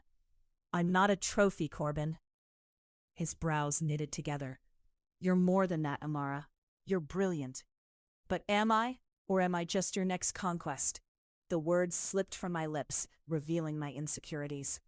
Corbin's jaw clenched, an intensity in his eyes I had never seen before. You think I'm playing you? The last thing I want is to manipulate you. I stepped back, the shame of my heart clawing through my composure. Then why do I feel like I can't breathe whenever you're around? Why does everything feel so complicated with you? Doesn't that mean there's something real happening? He stepped closer, the tension shifting as if the air thickened around us. Amara, look at me. I held his gaze. What do you want from me, Corbin? His expression softened, the walls around him crumbling as he took a step closer, the space between us electric yet filled with uncertainty. To keep you, to see you fly just as you deserve. The plea in his voice echoed against the chaotic symphony of excitement and fear coiling in my gut. Yet in that moment, an undeniable urge rose up through me, swaying my resolve. Corbin reached out, fingertips brushing against the back of my hand. The sensation sent sparks racing along my skin, igniting the tension that had smoldered between us for days. You're more than a simple chef to me, Amara. You have no idea how captivating you are. With the heat of passion flickering dangerously between us, I could hardly find my breath. All I could see were the depths of his gaze, the promise of something more, something deeper. And what if we get burned? My voice was softer now, almost tentative. Then let's cook together and find out, he murmured, and before I fully understood my own impulses, my resolve crumbled. In one sweeping motion, I closed the distance, wrapping my arms around Corbin's neck, feeling the warmth radiate from him. His lips met mine with a raw intensity I hadn't prepared for, igniting my very bones. The kiss was fervent, passionate, and all-consuming, a surge of energy that drowned out the chaos of the outside world and replaced it with a heat that coursed through every nerve. He tilted me back against the kitchen counter, hands exploring my waist, seeking, finding. My body responded instinctively, arching into him as he deepened the kiss, the taste of him almost overwhelming as our breaths mingled. Suddenly there was a loud crash from the dining room, followed by laughter. "Watch it," came a voice that cut through the moment. It was Erin, sauntering into the kitchen with her signature baldness, still dusting flour off her hands. Her eyes widened at the tableau before her, and a wicked grin spread across her face. "Amara, are you cooking up more than just food in here?" Corbin pulled back, a shadow of embarrassment crossing his features, yet he flicked a quick smile toward Erin. "Just culinary chemistry. No big deal." "Uh-huh." Erin rolled her eyes, clearly not buying it. "Just wanted to make sure everything's working smoothly back here, and clearly it's a hot kitchen. Might want to turn down the flame a little." As I tried to regain composure, flushing from embarrassment, I lodged into a defensive retort. "I was just about to serve a perfect dish. If you aren't going to help, how about leaving the master in her domain?" Despite the intensity of the moment that had just transpired, Erin laughed. "Well, I can see this dinner's going to be full of surprises tonight." She looked between us, the chemistry still thrumming in the air, making it clear she recognized the dance we were engaged in. Corbin straightened, his usual confident demeanor returning. "How about we make it a joint effort, Erin?" His quick grin flickered toward me, a silent agreement that we'd continue this at some point. "I'm in," Erin said, her eyes bright with mischief. "Amara, what do you need? I'll take the caprese salad." "I'll handle the main course," I said, moving past Corbin but not without stealing one last glance back at him, one that said more than words could convey. As we sliced and diced, the atmosphere filled with laughter and playful banter, a tapestry of the eclectic energy that fueled our little group. We moved as seamlessly as the aromas dancing around us, each minute a testament to the comfortable chaos we'd cultivated in this sunlit kitchen. Eventually the dining table was set, and as we presented our creations, laughter rang out like music around us. Each dish felt like a celebration, a testament to our collective efforts. Yet, beneath the table, my heartbeat quickened at the thought of the passion I had just shared, aware that as chaotic as this kitchen had become, the open flame between Corbin and me remained unquenched. "You're going to love this," Corbin said, his gaze lingering too long, a promise lingering between those beautifully crafted words. I knew this was just the warm-up. There was still an entire dinner to navigate, and I silently vowed that whatever darkness lingered between us, we would confront it, together. As Corbin poured the wine, a storm of emotions stirred beneath the surface. With each clink of glasses, a new layer of desire unfurled, teasing at the edges of more than just the plates we shared. And though the day had cast shadows on the complexities of my feelings, I knew that tonight, passion and excitement would reign supreme. "Let's see what other surprises come to light," I said, raising my glass, my heart pounding as I settled into the swirling anticipation of what was still to come. Chapter 25. Friendship Tested. The sun was beginning to dip below the horizon, painting the sky in hues of burnt orange and rose that splashed across the ocean's surface like a spilled glass of wine. I stood at the kitchen counter, chopping fresh herbs, inhaling the delicate blend of basil, parsley, and thyme as their earthy aromas mingled with the sweet scent of sautéing garlic. It was one of those moments that would typically ground me, but as I flicked my gaze towards Corbin, who was poring over his laptop at the dining table, the air in the room felt charged, electric, with unspoken words. "Hurry, Amara. We need those appetizers plated before the guests arrive," Corbin called, his eyes never leaving the screen. The demanding edge of his voice cultivated an unyielding tension that thrummed through the open space. "On it, Chef Langston," I replied, my tone laced with a teasing lilt, though my insides squirmed at the formality his tone demanded. Maybe it was the heat from the oven, or the spotlight that our exclusive island retreat caught from the culinary elite, surrounded by the whispers of aspirational students eager for his approval. Just then, the sharp ring of my phone broke the atmosphere, the sound vibrating against my chest like an unwanted pitfall. It was Sophie.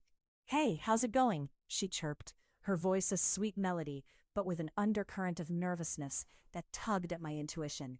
"Busy as usual," I said as I placed the knife down, wiping my hands on a towel.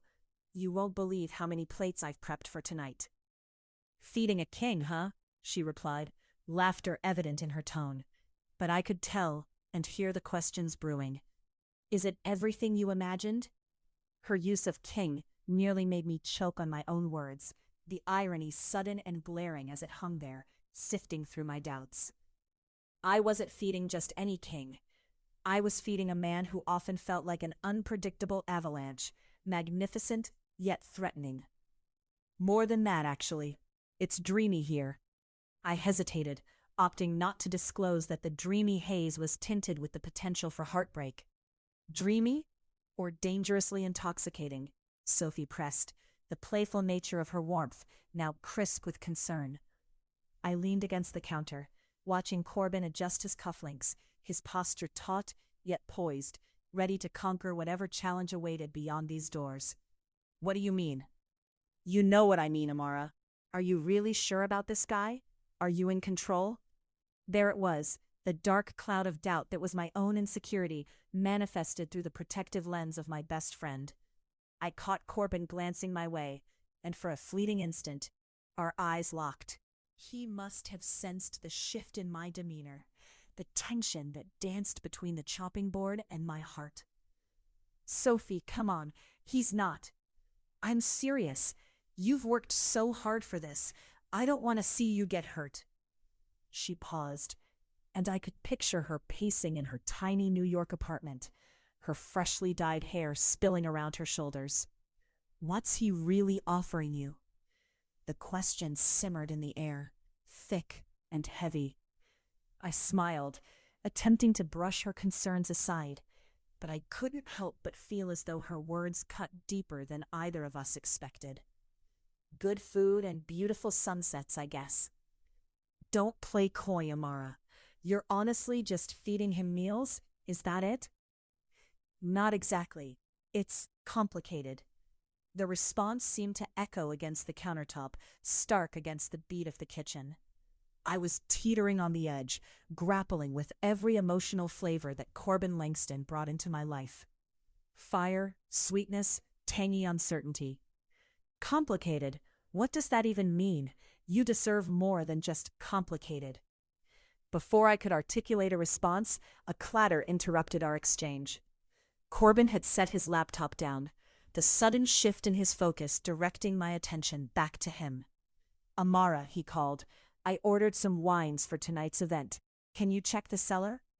I swallowed hard, desperation fluttering in my chest. I could sense that he was carefully monitoring this tension, the subtext of Sophie's words wrapping tighter around my throat. "Sure, I'll be right back," I managed, my voice thin, distracted. "Don't keep me waiting," he added, his smile teasing, yet veiled in something darker. I nodded, the weight between us thickening. "I have to go. I'll call you later," I said into the phone, before sliding it into my pocket. The cellar was cool and dimly lit, a sharp contrast from the fleeting warmth in the kitchen. The walls were lined with rows of meticulously organized bottles, waiting patiently for their moment to shine, much like I had been these last few years. As I descended the few steps, I pulled open one of the heavy wooden doors to reveal the treasure inside. I scanned the bottles, feeling a sudden urge to bring them all to the surface, an abundance of flavor I had yet to pop open within myself. But right now, I only needed one. When I selected a bold Cabernet, its label smooth beneath my fingers, I paused, caught within the embrace of the coolness around me.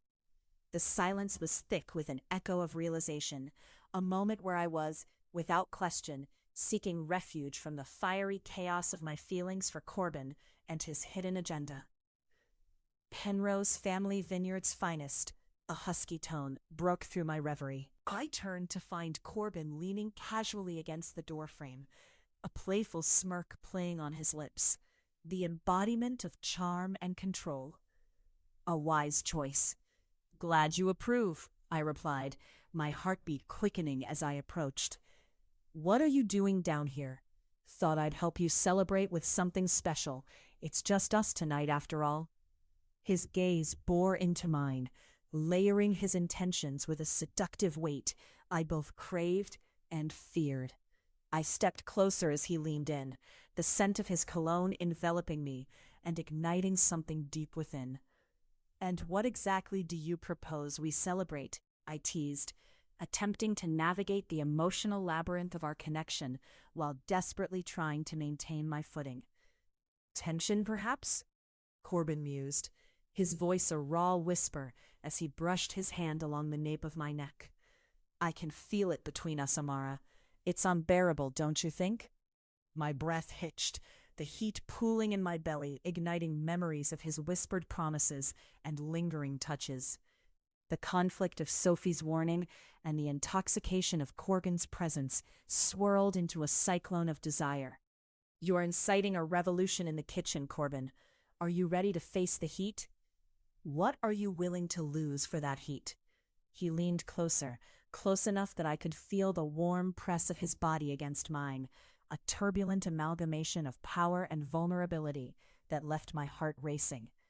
More than I'd ever had, I said, my voice settling just above a whisper as I toyed with the boundaries of my own desires.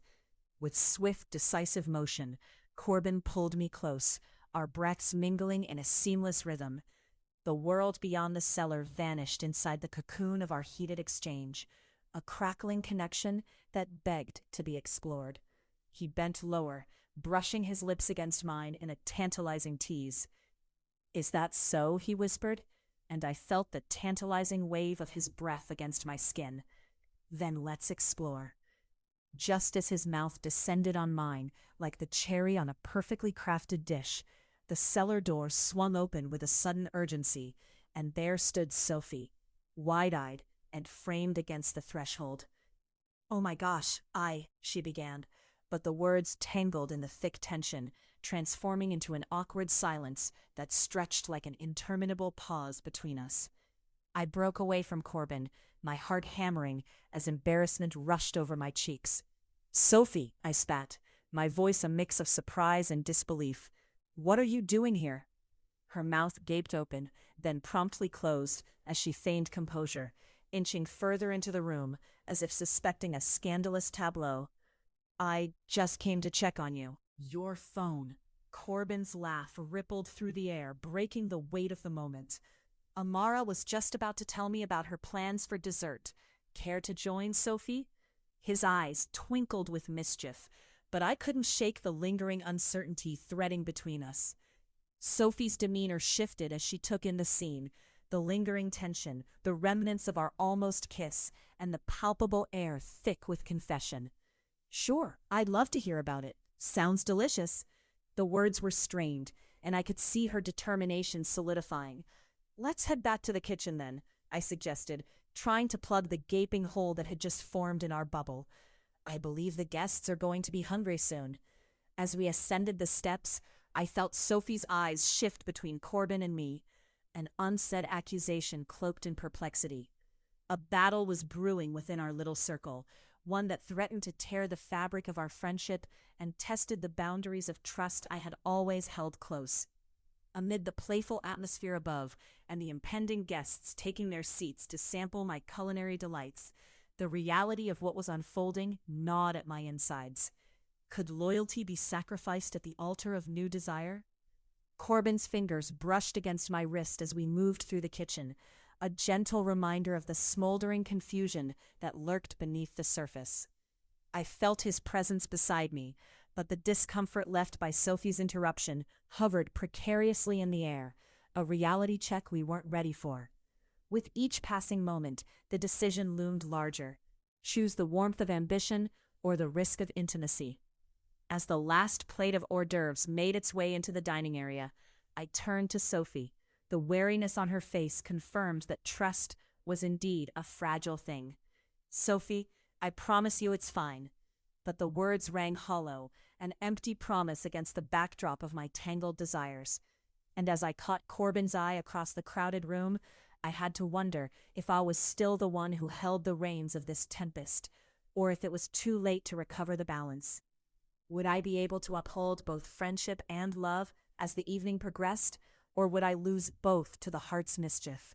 Whatever you do, Amara, Sophie warned softly, her gaze lingering on Corbin's imposing figure, just remember to protect yourself. What that truly meant lingered in the air, an unfiltered revelation of fear and tension, as we stepped into the next course of this unpredictable feast. Chapter 26, The Art of Seduction. How can you expect to create an experience without understanding the ingredients? Corbin's voice cut through the evening air, rich with authority, as he leaned back against the kitchen island, the light catching the edges of his silhouette. His gaze pinned me with a mixture of playful challenge and something deeper, something that sparked my competitive spirit. Outside, the thunderous waves clashed against the rocks of Corbin's private island, mimicking the tension brewing in our kitchen. The scent of caramelizing garlic intertwined with the crispness of fresh herbs, wrapping around us like a curtain, both inviting and suffocating in equal measure. Understanding the ingredients, I scoffed, turning my focus from the sauté pan to him.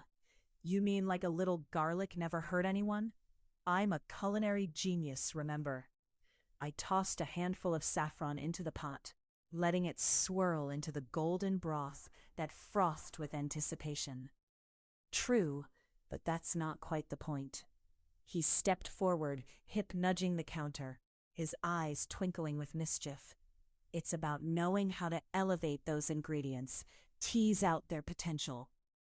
He reached over, his fingers grazing mine as he pointed to what I had deemed too bold. Struck by the heat of his touch, I felt the sudden flutter of my heart, like the quickening of a souffle rising. Elevation? There's nothing wrong with a bit of straightforward seasoning, I shot back, trying to suppress the warmth igniting in my cheeks. I can make something beautiful on my own, without your help. Help or mentorship? There's a difference, Amara. The teasing lilt in his words flowed smoothly, and then a shadow crossed his face. A tinge of something, jealousy or frustration, clouded his expression. I couldn't place it. Mentorship is what starving chefs call it when they don't want to admit they're learning from someone as brilliant as me, I quipped, breaking the sudden tension as I stirred the pot vigorously, pretending to be far more focused on the flavors than the man who had stirred something far deeper inside me. He chuckled lightly, dispelling the moment. Ah, I see. Confidence? Or is it arrogance? Because we know what arrogance breeds in the kitchen. I narrowed my eyes, the sharpness of my annoyance making my words sharper too. And we know what honor does, nothing when it's not accompanied by results. The heavy silence between us was shattered only by the simmering broth, until it was broken again, this time by the kitchen door swinging open. Janelle burst through, her face alight with excitement. Amara, Corbin, you've got to see this. The sun's setting and it's— What? Corbin interrupted, a hint of his previous intensity rising. We're in the middle of— A masterpiece, I know. Janelle tossed her head back and laughed, keenly aware of the fiery exchanges that often brewed in the kitchen. But this is greater. And besides, why sulk in here when you have an aphrodisiac as delicious as saffron? With those words, a typical Janelle quip, I resisted the urge to roll my eyes, but there was always a tinge of truth in her teasing. The thought of savoring that sunset made my insides twist wonderfully, But I fought against the pull, wanting to stay locked in the charged atmosphere that Corbin and I had created. Corbin pushed himself off the counter, the air around him crackling with an energy I could completely understand as his eyes flashed at Janelle. You could have waited, Janelle. Waited for what? For you two to finally admit that you can make something explosive both in and out of the kitchen? She winked, and in that brief moment a sliver of levity pierced the heavy air. Enough, I cut in, a blending of resolve and humor in my tone, crossing my arms with defiance. What are you implying, Janelle?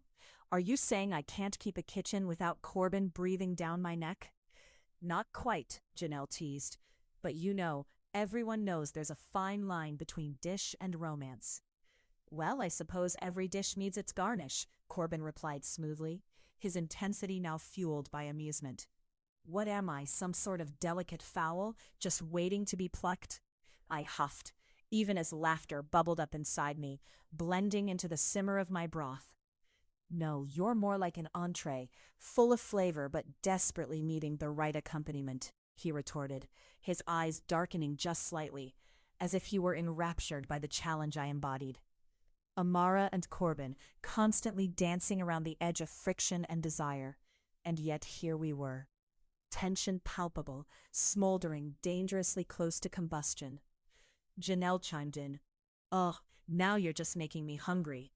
I couldn't fight it any longer. The laughter rippled through me, and I turned my back to Corbin to hide my smile. I never brought all of myself to the surface. I liked it teetering on the verge, but with Corbin, every moment unleashed waves of laughter and passion. Let's take a break, yeah? Janelle plopped onto a stool, her attitude swinging full circle. The sun had slipped below the horizon, leaving a lingering gold on the horizon. We can keep the aphrodisiac waiting, can't we? Corbin leaned against the kitchen counter, arms crossed, observing us both. A playful annoyance lingered in the air, one I desperately wanted to resolve. But the night was thickening around us, cloying and intoxicating. Fine, let's go outside, he declared, and the caustic energy receded slightly, though the tension between us was now a taut string. Stepping into the fresh night air, the lush landscape was alive with the scent of toasties, spices, the musk of tropical blossoms thick in the air. The view was breathtaking, where the sky danced between violet and indigo, and the ocean mingled softly with the shore. It might have been beautiful enough to take my breath away, but it was nothing compared to the storm simmering inside me.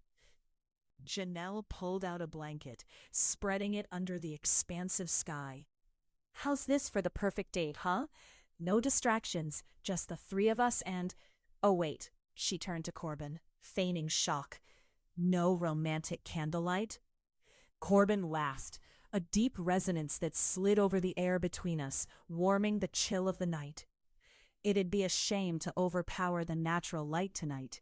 How could we ever compete with this? He stretched his arms wide, as if to embrace the night. But we all know spicy food needs some fiery heat around it, Janelle ribbed, nodding at me, then back at Corbin, her mischievous expression silently egging us on. I couldn't suppress the grin. Well, you know, fine dining is all about ambiance. And if you think this is the way to break down my culinary wall, I don't think, Amara. I know. But I'd like to see you cook with that same fire, he replied, his voice dropping to a low purr, challenging yet warm like the sand beneath us. For a bunch who are on a culinary adventure, you two are wasting so much time bantering, Janelle cut in. Show us what you've got, chef. I rolled my eyes but found myself indulging the opportunity.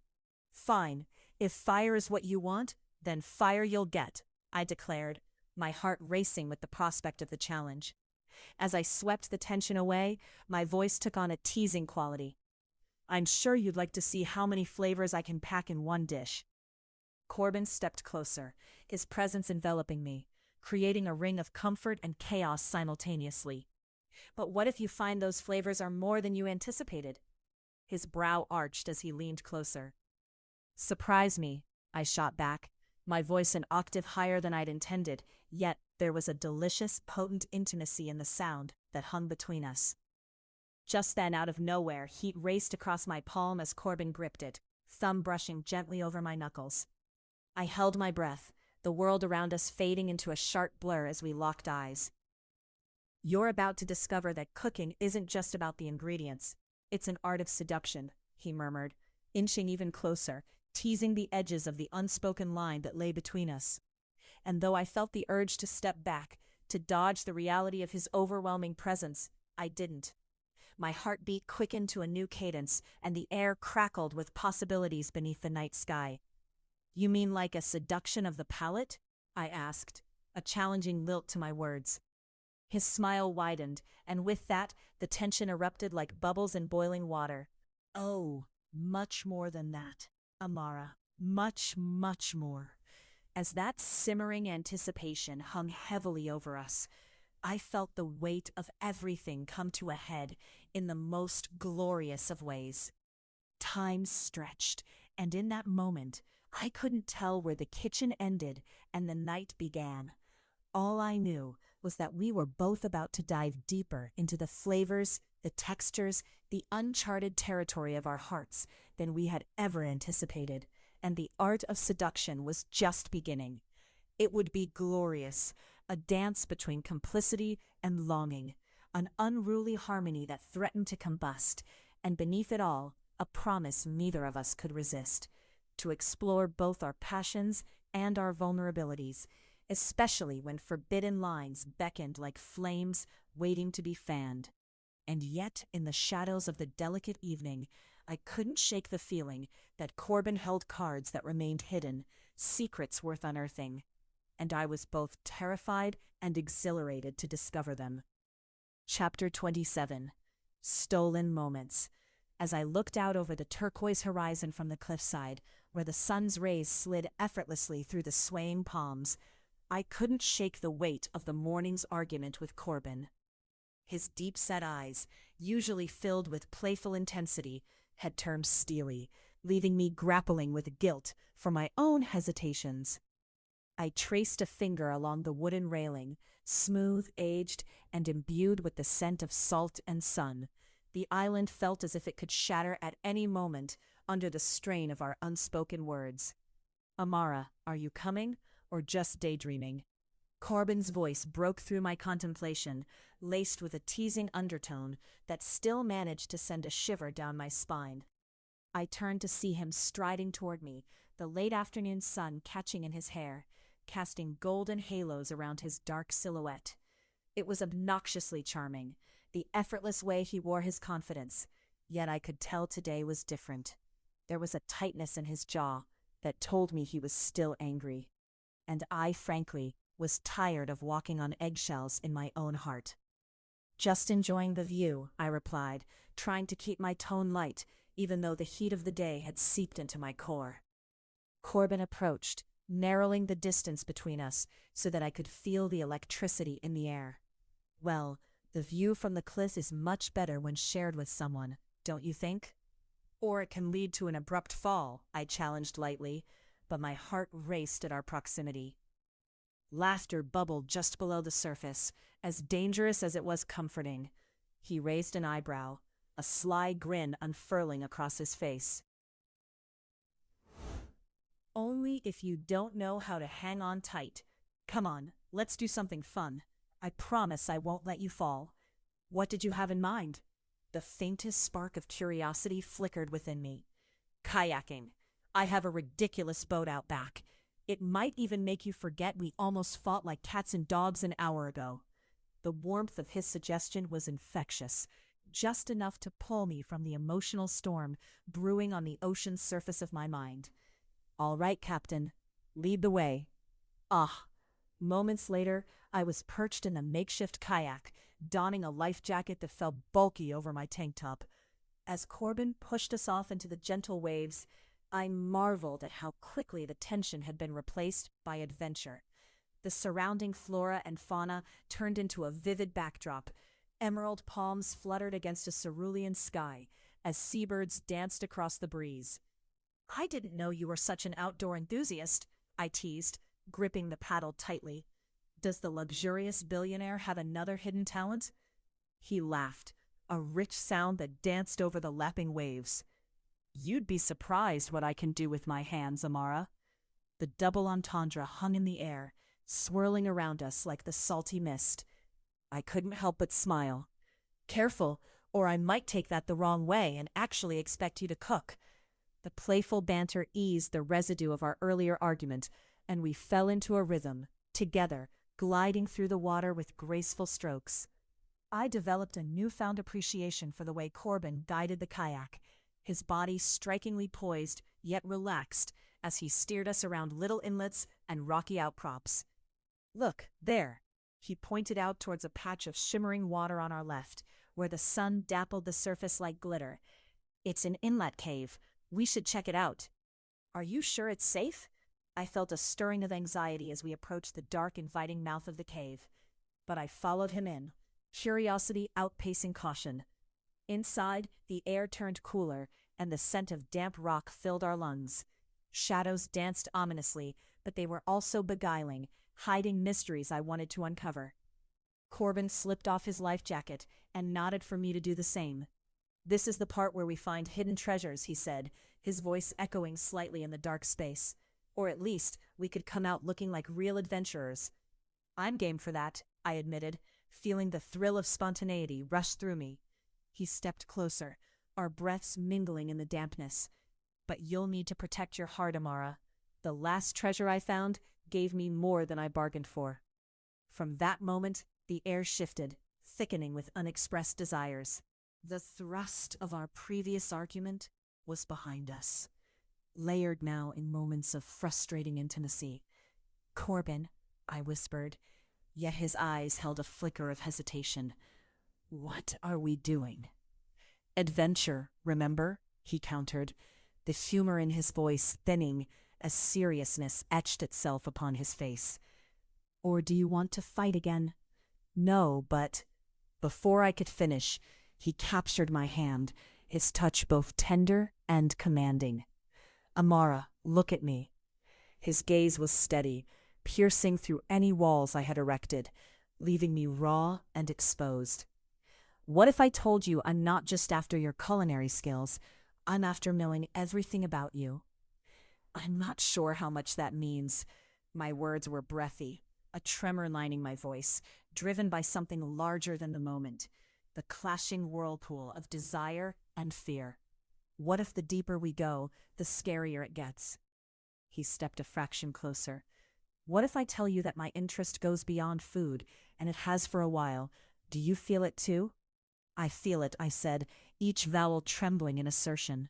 Yet there was a skittishness lingering in my throat, voicing fears I didn't yet have words for. "Then let's be brave." His hands shifted, grabbing my waist with palpable intent, and suddenly the silence of the cave was filled not with stifled breaths, but a deep, luxurious heat. We half stumbled, half laughed our way out of the kayak, our limbs entwined in that reckless way adventure often breeds. But there, on the shady cliffside of that secluded beach, we melted together, the world retreating into blurred whispers that turned our laughter into gasps and our gasps into breathless caresses. "Help me learn," Corbin murmured against my neck, the warmth of his breath trailing against my damp skin. "Show me what you really want." I pressed flush against him, my heart pounding in sync with the chaos around us. "I want—" The sentence crumbled in temptation, so close to escaping my lips, but also so tantalizingly distant. He gripped my chin, tilting it up firmly yet tenderly. "What?" He seemed to draw that answer out of me, as if my very marrow had been compelled to let him in. "I want to feel this," I finally whispered, emotions spilling like fresh ink, a brazen confession stained with yearning. As our lips crashed against each other, there was no need for further words. The friction of our bodies against the coarse sand ignited a fire within me, one so consuming that it burnt away the scars of distrust, revealing the blazing truth.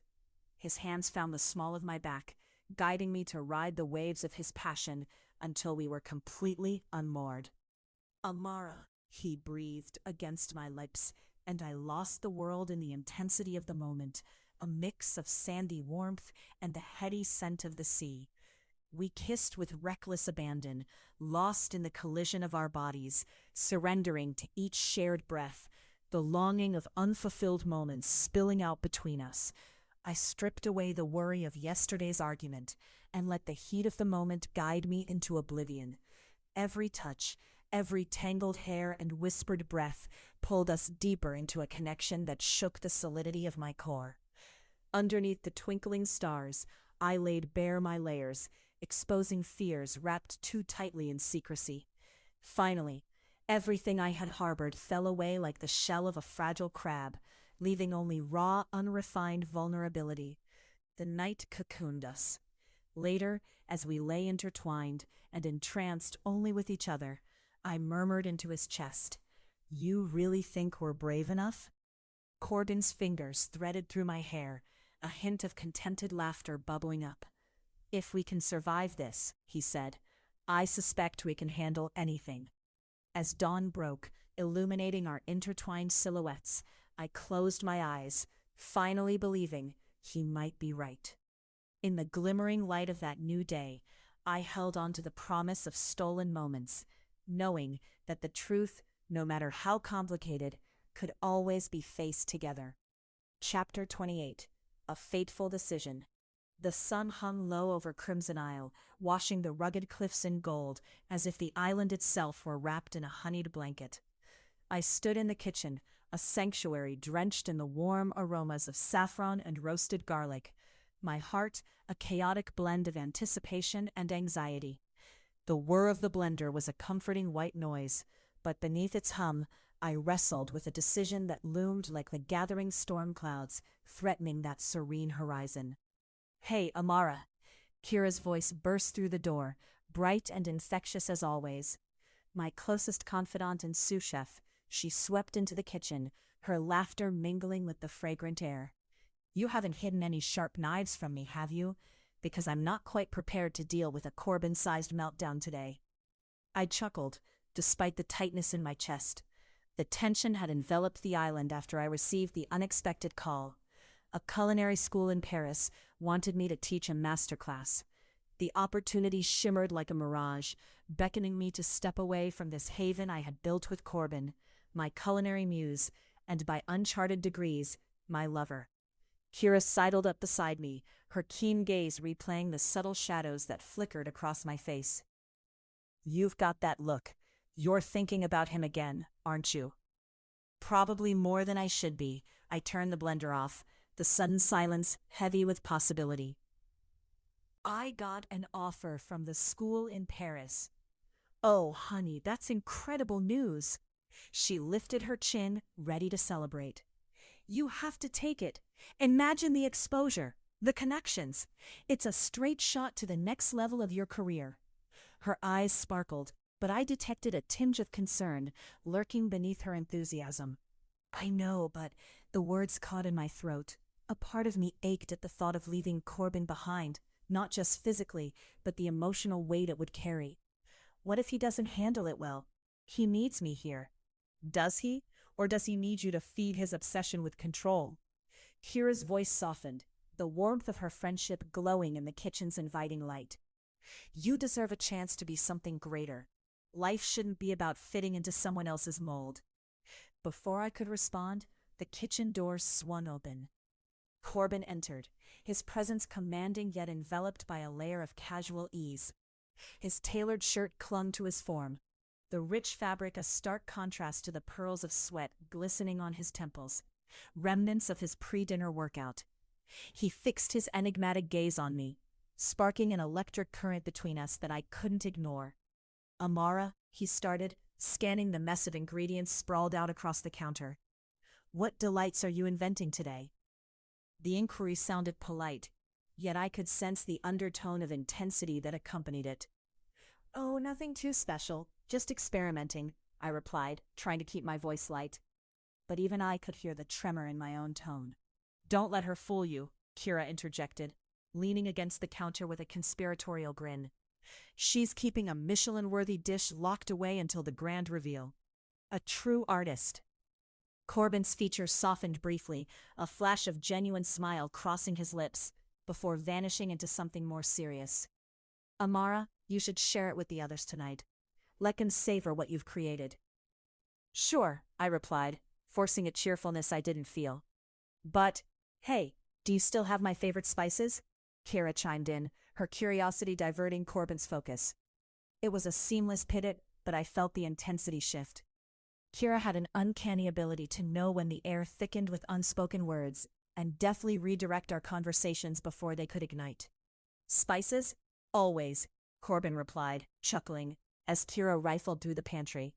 So long as I'm not missing any secret weapon dishes that'll start a fire in my kitchen. Only if you keep using your fiery charm to distract me, I quipped, my heart racing as I caught his gaze. There it was again, the weight of what unspooled between us, the thread of intimacy woven tightly with desire.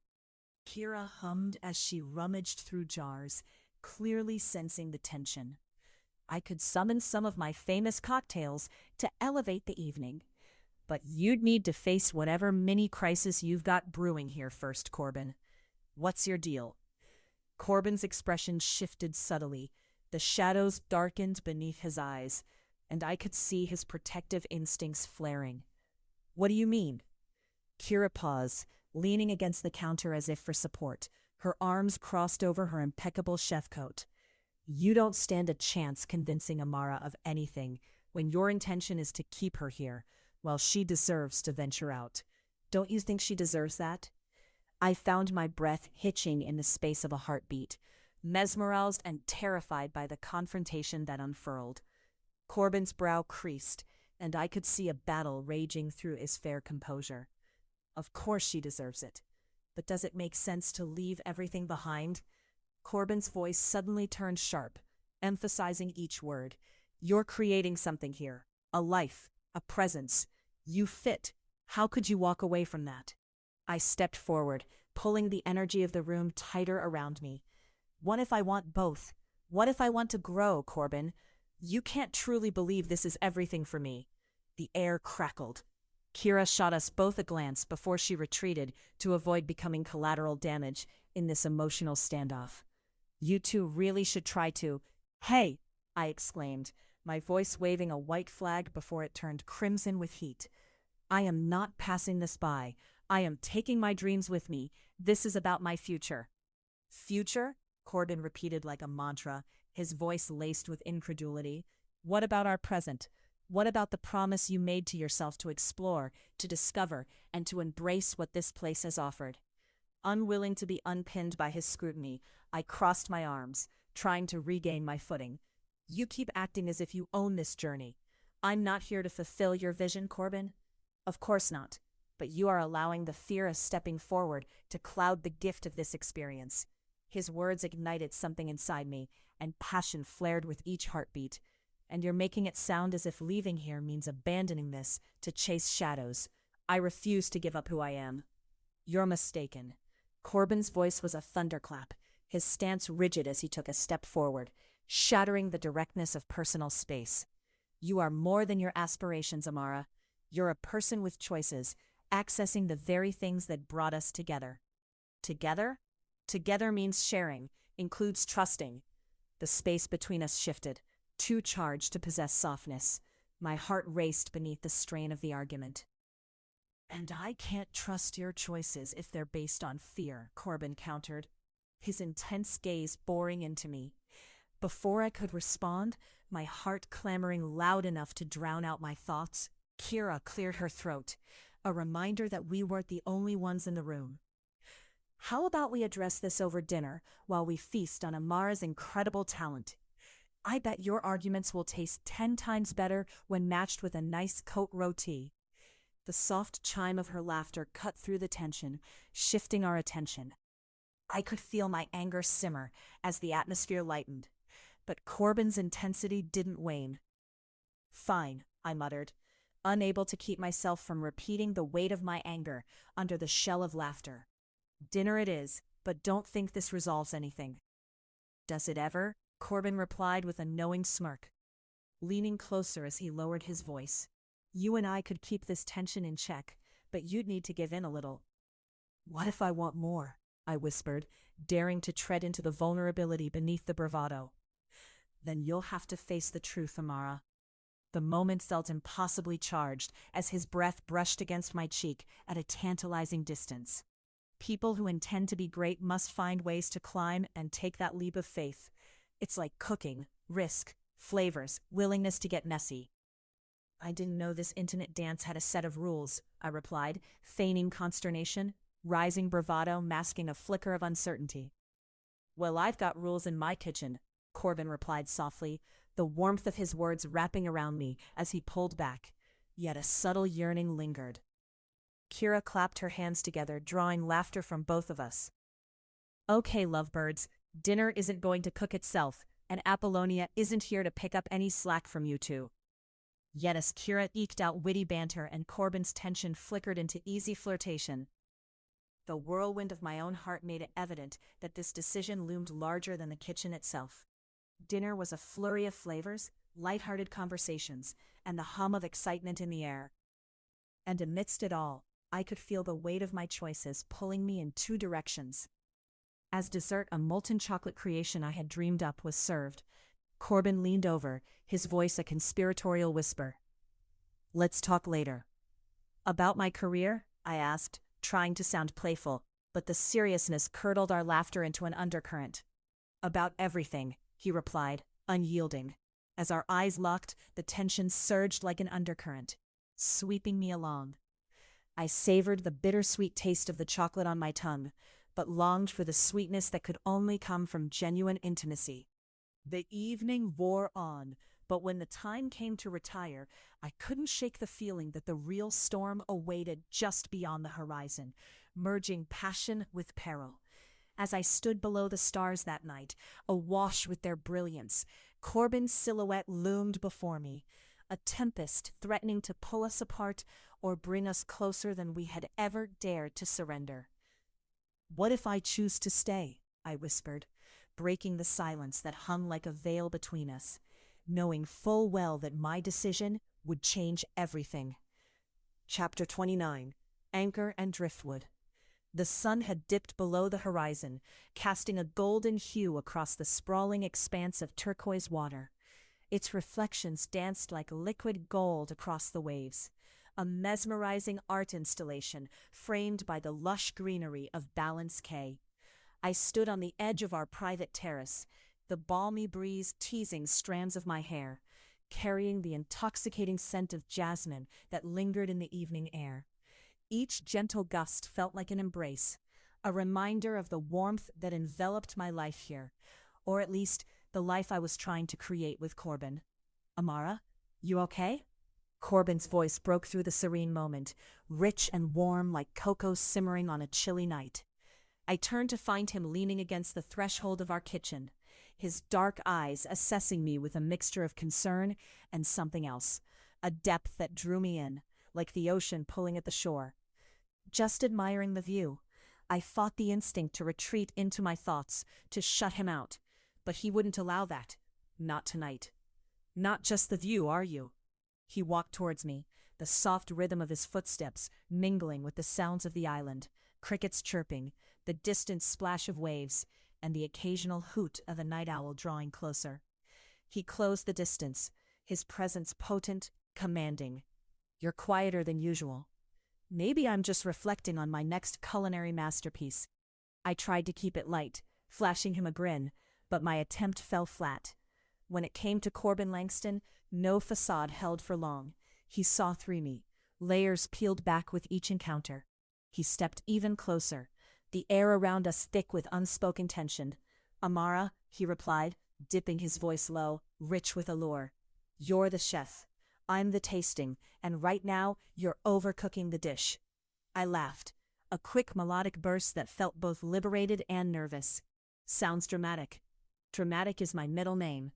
He flashed that devilish grin that drew me in the first time we'd met. But I know when you're distracted. There's too much of you floating around in that pretty head of yours. A sudden rush of vulnerability washed over me. It's just all this. The island, the culinary showcases, the pressure. It's amazing, I admitted, but it feels like I'm building something I'm not sure I deserve. His brow furrowed, the corners of his lips turning downward, as if I had spoken too close to a wound. You deserve everything you're building, Amara. But what if it collapses? What if it's built on quicksand? My voice shook slightly, and I was spiraling, words tumbling out before I could stop them. It's easy to get caught up in this charade we've crafted, Corbin. I'm your personal chef. I'm constantly in your world. Is that all you think you are to me?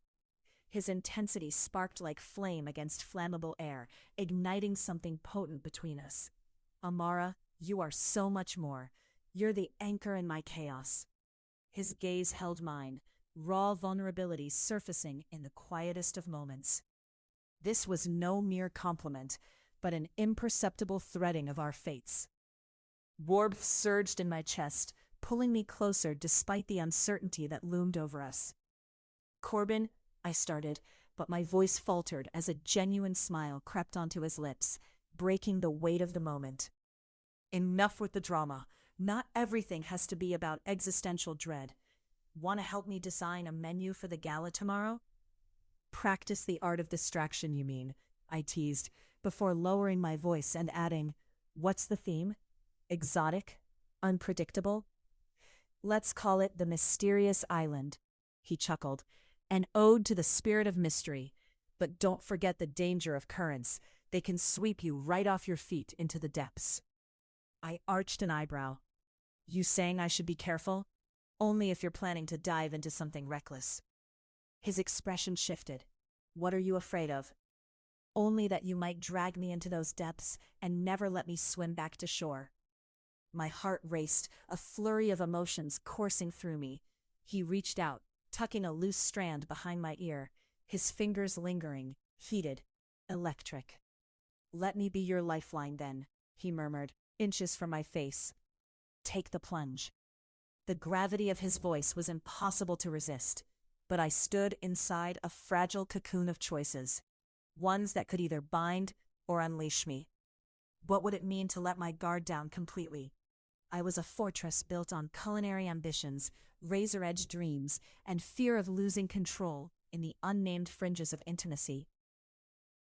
If I dive, I want to know you'll be there when I come up for air. He nodded, stepping even closer, the heat radiating between us becoming palpable. I promise you won't drown. I'll be right here.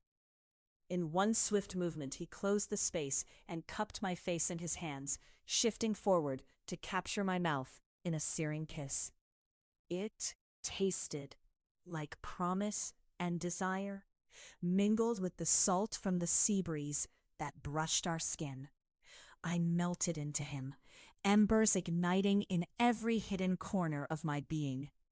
Tongues danced, soft moans echoed in the humid air, sparking an urgency I never knew I needed.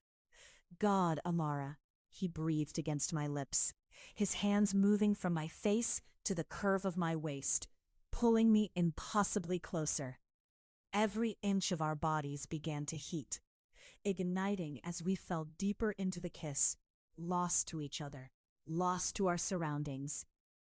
Corbin, I murmured against him, the taste of his name full of sweetness and reverence, and instinctively found myself tugging at the edges of his shirt, yearning to feel the warmth of his skin beneath. Slow down, chef, he teased, breaking the kiss only to nuzzle against my neck, his lips doing deliciously wicked things as my breath hitched. We don't want to burn the dinner before it's served.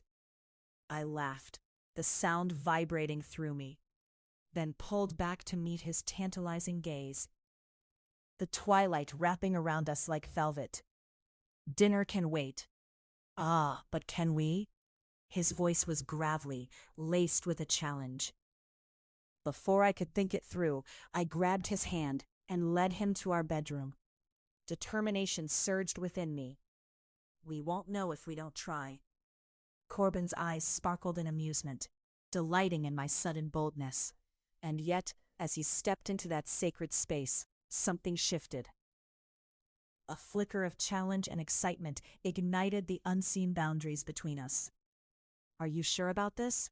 He asked, grounding his question with gravity. More than ever. I stepped closer, my hand trailing down the supple fabric of his shirt, until my fingers traced the line of his trousers, my heart drumming a rapid symphony.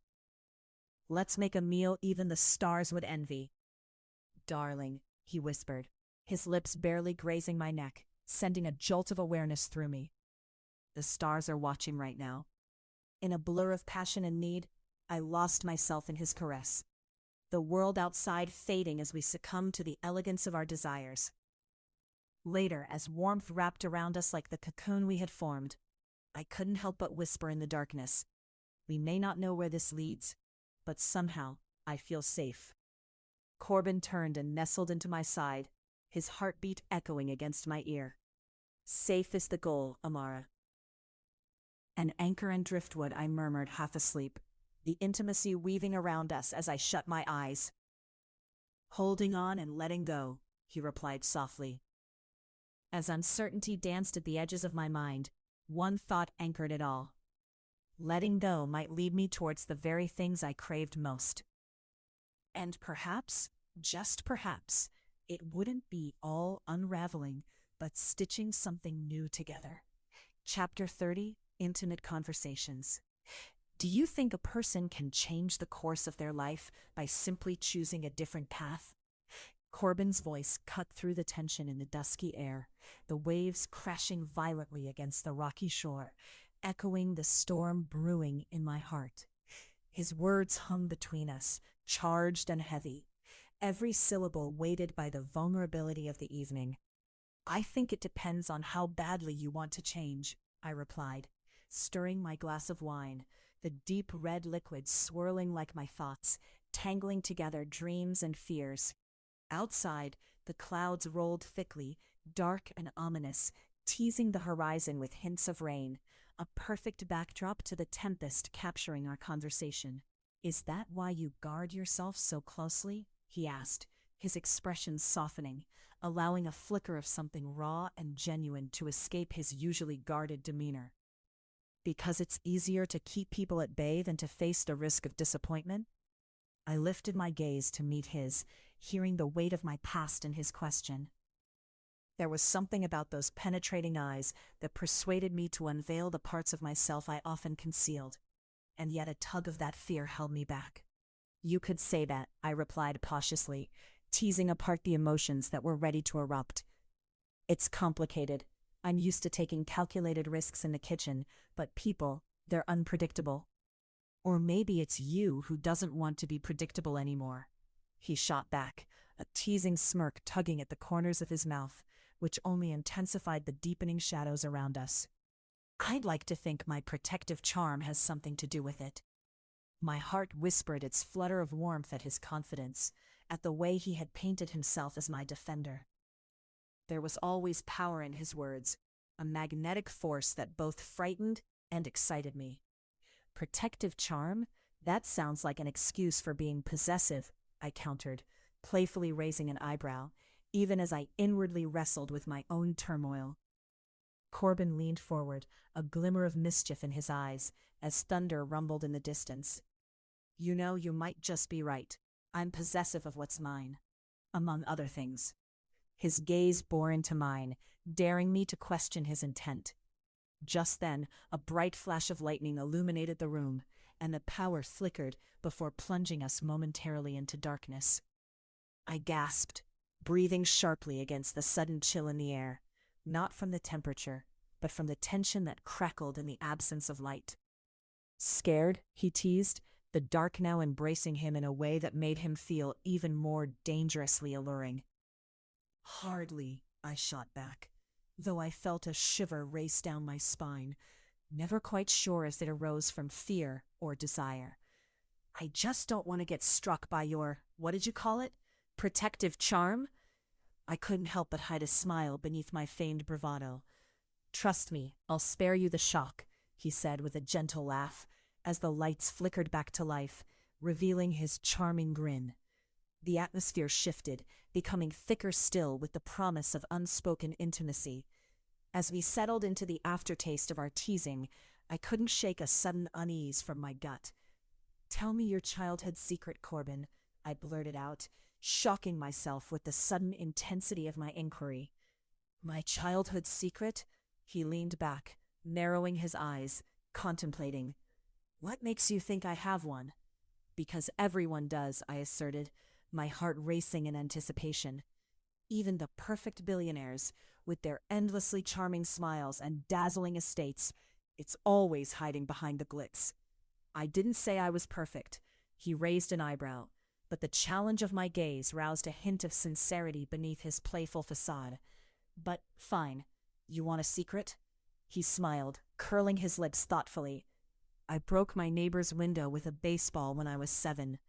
My dad made me apologize by hand-delivering a basket of baked goods, and ever since, I've had an affinity for cooking to mask my misbehavior.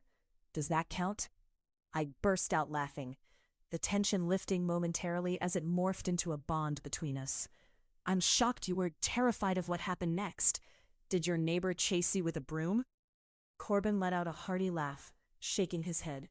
No, she just smiled and said every great chef has had their share of broken windows.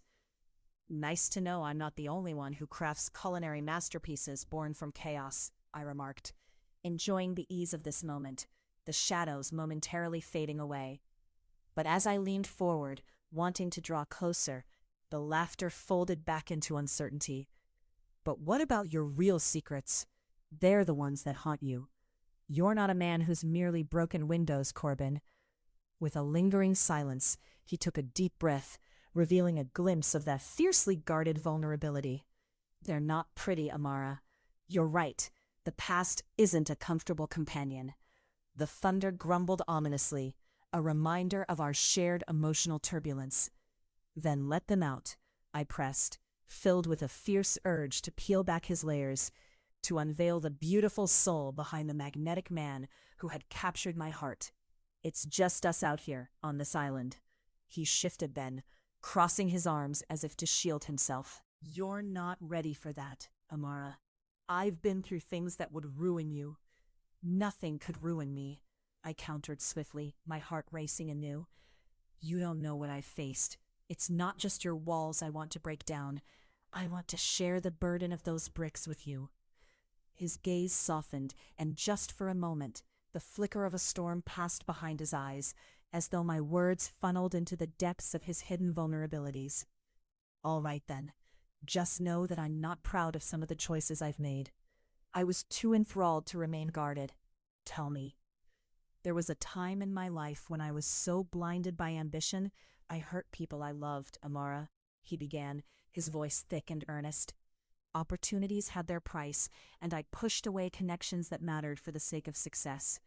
And now, his voice trailed off, left hinting at something monumental yet unsaid. I reached for his hand, cradling it between mine. Tell me what you regret, Corbin. Sharing pain bridges hearts. I regret losing people to my tunnel vision, he confessed almost reluctantly, taking a moment to gather his thoughts, pausing as the clouds outside rumbled with renewed vigor. I became a master manipulator of situations to get ahead, never truly understanding the repercussions. So close now, my heart raced, torn between admiration and a deep understanding of the haunting scars he bore. But you're here now. You're more than the mistakes you've made. As are you. You've grown from your past, just as I have. But can you forgive me for how we met, Amara? His voice was low, vulnerable, a stark contrast to the earlier banter. That's not where my heart is. It lies in the bonds you create today, I murmured, feeling emboldened. Can we move past the hurt? I'd like to think we can, he murmured, our eyes locking in a silent promise that surged like electricity between us. I held my breath, feeling the swell of his heartbeat resonating close enough to mine. The thunder roared again, closer now, whipping outside as if mirroring the energy crackling between us, rising rapidly to a crescendo of unspoken feelings. And if I were to dissolve all this ambiguity right now, I whispered, the air thick with tension. He stepped closer, the heat of his body radiating, mirroring the charged atmosphere around us. Then you'd understand the risk you're taking, and how utterly enticing it is. Before I could respond, his lips captured mine, softly at first, but there was an urgency that quickly intensified the kiss to something blazing. My thoughts shuddered into oblivion, surrendering to the passion ignited by our shared confidences. Maybe intimacy is just as risky as ambition, he murmured against my lips, our bodies weaving together effortlessly.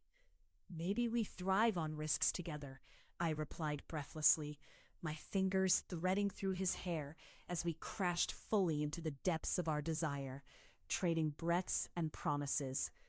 We became lost amid raging waves and swirling winds, tangled as we sought to outlast the storm brewing within and outside us, unwilling to fight against the burning need that entwined our souls.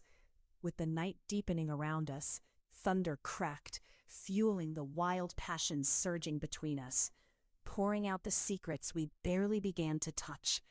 Every kiss ignited another memory, deeper and richer.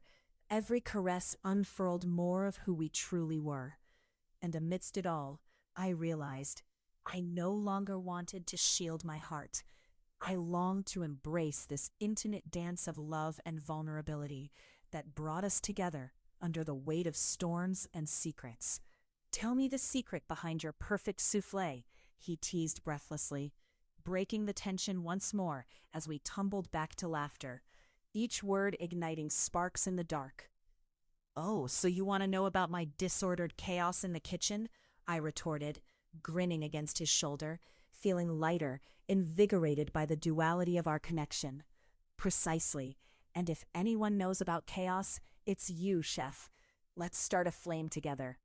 His laughter echoed into the night, soothing and disarming, while the storm continued to rage outside, a chorus to the deepening intimacy we were forging against all odds. And as the first raindrops began to fall, softly, rhythmically, I felt the promise of this new love washing over my heart, sweeping away the shadows of the past, ready to create a new recipe of trust, crafted by the raw ingredients of our shared vulnerabilities. Maybe we can create something explosive, I murmured, my voice thick with the magic of the moment, enveloped within waves of thunder, as I knew this was only the beginning. Chapter 31. An Unexpected Twist. The aroma of garlic and fresh thyme filled the kitchen, mingling with the faint saltiness of the ocean breeze that seeped through the open windows. I stood at the counter, rhythmically slicing ripe heirloom tomatoes for a farro salad, my heart racing just as fast as the blade sliced. Each cut was precise, a stark contrast to the frenetic energy brewing inside me. I couldn't shake the contents of the email that had arrived only hours before. Amara, darling, you're going to slice your fingers off if you keep that up. Sophie's voice chimed in, breaking the tension in the air. She plucked a mint leaf from the small herb garden I had started and tossed it into her mouth. That looks delicious. It will be if I can focus, I replied, forcing a smile as I glanced down, ensuring my counter was clean. The reminder of the email clawed at my concentration. Do you think there's such a thing as too much mint? Only if you're your own worst critic, Sophie teased, leaning against the counter and crossing her arms. But based on what I've tasted of your work, I think you'll be just fine. That salad is the kind of dish that could charm even the most discerning of palates. I wanted to believe her, yet the offer from that renowned restaurant in Paris loomed large in my mind, clouding my every thought. I can't keep putting this pin on what comes next, I muttered to myself, voice just above a whisper. You've already had a busy season, another restaurant, she shot back, teasingly. You might want to sign up for a cooking retreat instead. I know, I said, setting the knife down and trying to breathe through the pressure. But it's Paris, Sophie, a chance of a lifetime. And then the door opened, slamming against the wall with a decisive thunk as Corbin stepped in, his navy blazer impeccably tailored, capturing the sunlight like he was part of it. There he stood, an epitome of strength wrapped in sensual charm. What's going on here? I turned my head, heart pounding, trying to catch the blend of admiration and trepidation in his eyes. I noticed that familiar flicker. His gaze was intense, assessing. I wished I could make that part of him disappear, unpack his expectations like I would a suitcase. But when he was near, I simply couldn't. Sophie just told me I should ignore my wild ambitions for simple kitchen narcissism, I replied, forcing lightness into my voice. Ambition is never wild if it's properly tempered, he remarked, stepping to my side. The faint scent of sandalwood clung to him, mingling with the herbs in the air. What are you slicing anyway? Tomatoes, I said, showcasing my work. For a salad. Lovely colors, he replied, clearing a tiny space on the counter. That could put those overripe fruit in their place. He arched an eyebrow at me, and even that slight gesture surged with unspoken pride. Sophie rolled her eyes dramatically. Oh, we're all very impressed, Mr. Langston. But Amara's got other things on her mind right now, don't you? His gaze snapped to me sharp as the knife on the counter. Oh, really? I swallowed hard, forming that familiar lump, the email dragging my excitement down. My fingers tightened over the knife's handle, my heart racing with a cocktail of nervousness and resolve. I just got an offer to head a culinary team at La Lumiere in Paris. The silence that ensued was palpable, a sudden drop in the air. What? His tone shifted, all playful banter evaporating like steam from a pot nearing boil. You're seriously considering it? Corbin, what, are you going to run away from this? He cut me off, the edge of his voice sharper than the knife beside me. No, it's not about running away, I replied, my own frustration igniting, muscles taut as I braced for his response. This is my career. I'm 39, he finished for me, the irony dripping from his voice. You and I both know that age isn't the issue. It's about your commitment here, to me. Your assumption is insufferable, I shot back, the words tumbling out before I could leash them. I'm not here merely as your chef. You don't own me. Own, is that what you think this is about? He snapped, stepping closer, almost invading my space. I felt the heat emanating from him, an electrifying tension that was almost too consuming to bear. You're extraordinary in ways I admire, Amara. You should be able to pursue greatness, but not on my watch. Sophie stared, eyes wide as she slid back, almost shrinking into the shadows of the kitchen. Uh-oh, should I? I can handle this. Corbin's voice was firm, unyielding. I'm perfectly capable of making my own choices, I replied, crossing my arms defiantly, yet my body quivered at the intensity of his presence. Are you? His expression now shifted, curious, a hint of hurt flashing through his dark irises. It doesn't feel like you are when you're looking to me for approval. Looking for approval? You don't even see me, I shot back, feeling the tears of frustration threatening my resolve. You want me doing things your way, in your image, chasing shadows. Chasing shadows? He stepped even closer. My heart raced, uncertain if I needed his distance or craved his closeness. You're throwing stones, Amara. How many times have I supported your ambitions here? By keeping me to your agenda, I exhaled a breath riddled with disbelief. I can't keep carving out my path for you. This opportunity, it feels like a door opening, but you're boxing me in. The moment hung on the precipice of change, words and desires coiling like a spring to be released. I turned away, attempting to recapture my breath, but I could feel his gaze refuse to abandon me. Think it through, he said quietly, every bit of his usual dominance faltering, revealing a man who cared far too deeply. But at that moment, I felt the tides shift. The gathered tension in my chest unfurled into a mixture of anger and passion. An idea came crashing in like waves breaking against the shore. Maybe if you truly knew me, you wouldn't want to hold me back. My voice softened like caramel melting, laden with new resolve. Oh, Amara, you don't mean. A sudden spark sparked between us, electric and palpable. I closed the gap, close enough to feel the heat radiating from his skin, and as I stood on tiptoes, my own resolve shifting, I crashed my lips against his. The world around us faded, the kitchen dissolving to mere shape and sound as his hands gripped my waist, pulling me closer, deeper. I needed to feel him, my fire entwined with his. His kiss was demanding, hungry. Every fiber of my being responded as his tongue tasted the remnants of my frustration and desire. Our breaths mingled, an intoxicating exchange, and careless steam began to rise around us. You're going to challenge me like that? He whispered against my lips, attempting to regain control, but the playfulness danced in his eyes, reminding me that he was a man who craved and respected fire. Not just challenge, Corbin. I want my voice to be heard, and I want to be with you, I admitted, my fingers tangling in his hair. It was a declaration, not just a surrender. You have no idea how much I want you.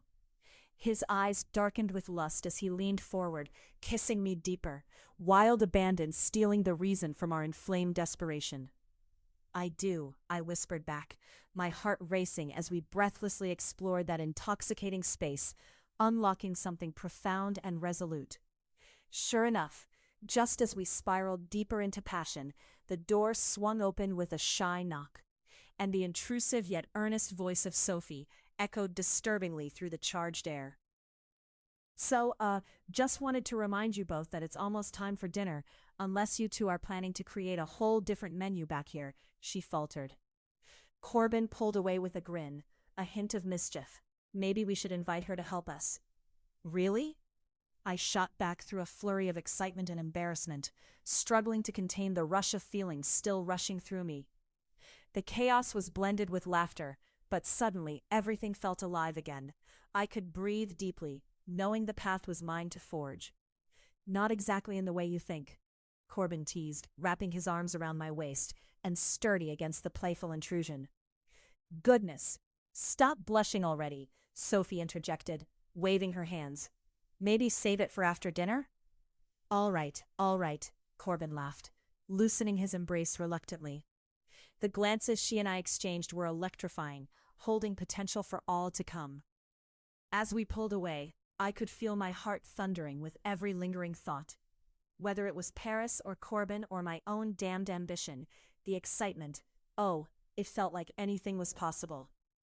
Let's prepare dinner, I announced, forcibly directing the moment. Besides, I added playfully, now I can show you how to really make your salad sing. As I turned back to my counter, the tension lingered in the air. But suddenly, it felt electric, filled with possibilities, romance, and the sweet assurance that life was bewitchingly uncertain.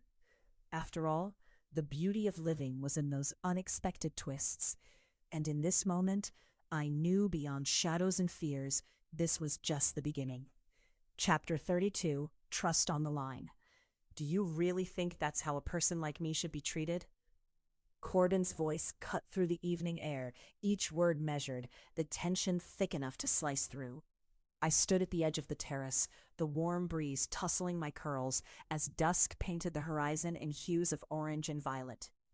The clinking of pristine wine glasses and the rhythmic laughter of the guests filled the air behind us. Yet here, on the periphery of their laughter, a tempest brewed. Are you really asking me that? I shot back, my heart thudding like the pulse of the island itself, echoing back the questions that swirled between us. You're the one who invited all these people here without so much as consulting me first. Corbin stared into the distance as if he were weighing the world on his shoulders, his dark eyes flickering with something I couldn't quite place. I thought you might appreciate the opportunity to showcase your talents. You thought I'd appreciate being paraded around. I stepped closer, my voice dropping, heated disbelief boiling beneath my surface. I'm a chef, Corbin, not your entertainment. A silence stretched between us, stretching taut like the fabric of his tailored suit. He ran a hand through his hair, and for a moment I caught a glimpse, a man conflicted, dressed in uncertainty and power all at once. You're so much more than your culinary skills. You know that, right? Right, I said, folding my arms, not ready to let him off the hook. Some cooking feels so trivial next to whatever this is between us. What is this, Amara? What are we? His voice dropped to a tenor, seeking clarity beneath the questions swirling in my mind. He turned to me, his posture tense, magnetic. I need to know. Our friends drifted inside, leaving only the two of us, wrapped within the silent chaos, a storm gathering over the horizon and weaving through the things left unsaid. Yet the air buzzed, unraveling the tension that took root with every exchange. But before I could respond, everything unraveled further. "Hey, you two!" shouted Zara, Corbin's sister, bursting through the sliding glass door with a glass of champagne gripped tightly in her hand. "You're killing my vibe." I couldn't help but smirk, tension dissipating slightly in her cheerful aura. "Opera? I think we're more of a tragedy at this point." "Yes, exactly," she chirped, her frizzy hair a halo in the fading light. "Let's amphitheater that drama later. Right now, I demand a toast to my favorite couple." "Not a couple," Corbin interjected, his brow furrowed, but the corners of his lips hinted at a smile. Zara elbowed him. "Semantics! If you both keep chatting in shadows, the only thing you'll toast to is— what was it, Amara? Tragedy?" "Your excitement is overwhelming," I laughed, appreciating her energy. "But while I'm all for a toast, I doubt the tragedy we're crafting is worthy of an encore." Zara rolled her eyes.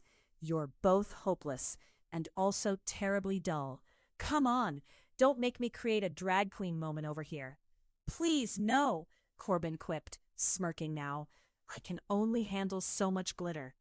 "Exactly. You need to have fun." Zara flailed her hands in the air, and she leaned closer conspiratorially. "You need to show Amara that you're not just a what?" I pressed, caught up in the familial tendency towards chaos. "A business maniac. Show her that you know how to enjoy life too." "Business maniac?" he repeated, raising an eyebrow, but the warmth of a genuine laugh replaced the earlier tension. "Exactly. You need a break from your serious world," she declared, her bubbly enthusiasm buoying my spirits. "And Amara definitely needs to be coaxed out of her cave of culinary genius. Come on, you two can stop pretending like this is a funeral. Let's celebrate life." Just as she turned, a proud grin on her face, I caught Corbin's gaze, and the moment hummed between us, a fragile thread. "Wait," I said, suddenly struck by an idea. "Zara, how about a mixology challenge? You'll bring the drinks, and I'll whip up some canapes. That way we can lighten the mood." "Mixology challenge?" Zara clapped her hands in delight. "I'm in, but can I add a twist? Whoever makes the worst cocktail has to dance back inside." Corbin leaned in closer, the warmth of his presence radiating against the cool breeze. "And what if I lose?" "Definitely a twist," I said softly, smoothing my dress. "Maybe you should take your chances and find your rhythm." "What if your dance moves are worse than mine?" he countered, the corners of his mouth curving into a playful smirk. "I make no promises," I shot back, a hint of heat flooding through our banter. Zara waved a hand, ushering us back to the prepping station. "All right then, let's get our mixology game on." Inside the spacious kitchen, the atmosphere burst to life again. The countertops sparkled under the bright lights, the sun retreating outside as laughter echoed like music around us. I set to work, chopping fresh herbs and arranging ingredients, while Corbin fetched bottles of spirits and mixers with a flourish, an unmistakable gleam in his eye. "Think you can handle my potent concoction?" he teased, holding up a bottle of gin like a trophy. "Bring it on, Langston. I'm no lightweight when it comes to flavors," I replied, my competitive spirit ignited, teasingly narrowing my eyes. We danced around each other as we mixed, the air charged with electrifying tension. The clinking of glass punctuated our laughter, lightheartedness returning in waves. There was intimacy in our shared tasks, in the way our hands brushed against each other while reaching for a lime, or how he leaned in just a little too close to explain his mind-boggling infusion ideas. "Fine," he said, swirling a bowl of crushed fruit. "You think you can impress me with a tropical summer refresher?" "Only if you don't burn my taste buds off with that gin." I grinned, the playful challenge igniting something deeper I nearly couldn't pull away from. "Haven't you heard? Life begins at the end of your comfort zone. Are you trying to inspire me or distract me?" I raised an eyebrow, the banter feeling electric. "Whatever keeps you on your toes, literally." Corbin reached for my waist with an arm, spinning me playfully out of the way as he reclaimed space. The touch sent shivers through me, anticipating what might come if we took this rhythm beyond the kitchen. "Okay, the verdict's in," Zara announced, returning with bright enthusiasm. "Let's test those mixtures. I'll be the judge, and if you both lose, I have plenty of dance moves ready." "Not a chance," Corbin retorted, pouring a fresh cocktail into an elegant glass. "My creation is destined for the spotlight." We raised our glasses, and with a light from within the chaos, I knew we were collected, even amid uncertainties thrumming beneath it all. We shared smiles, and for a moment the world outside melted away, the laughter and warmth encasing us. "I believe in you," I said softly, meeting his gaze, daring him to take his chance on this moment, on us. And then the chaos erupted. Drinks spilled, Zara laughed too hard, bending over double in delight. "Looks like my dance moves are about to come out regardless," she broke through. But before I could form any more words, Corbin miscalculated a reach and bumped into me, his drink spilling over the counter and splashing a mound of crushed fruit onto my apron. "That wasn't supposed to happen." "No, but it was pretty entertaining," I laughed, swiping my fingers across the sticky surface, feeling the weight of the moment shift. "Are you two going to stand around making a mess or dance?" Zara cried. "I want to see some moves now." And just like that, a spark ignited, not from the cocktails we mixed, but from the laughter and enthusiasm slicing through doubts like a well-honed knife. With a shared glance, Corbin and I cast aside our frustrations for something novel, a shared trust in what it meant to be here, amid laughter and flickering light. The evening unfolded, a mix of aromas and tastes, vibrant chaos giving way to connections revealing themselves. In that space, our chemistry simmered, raw and palpable, each teasing touch leading us closer to the final act of trust. And as our eyes met again, so full of promise and lingering tension, I felt everything whirl and writhe inside me as I whispered softly, "We're not done yet."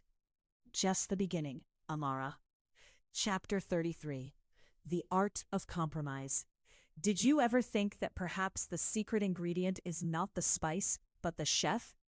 I turned from my chopping board, the bright sheen of freshly sliced cilantro glistening against the warm wooden surface.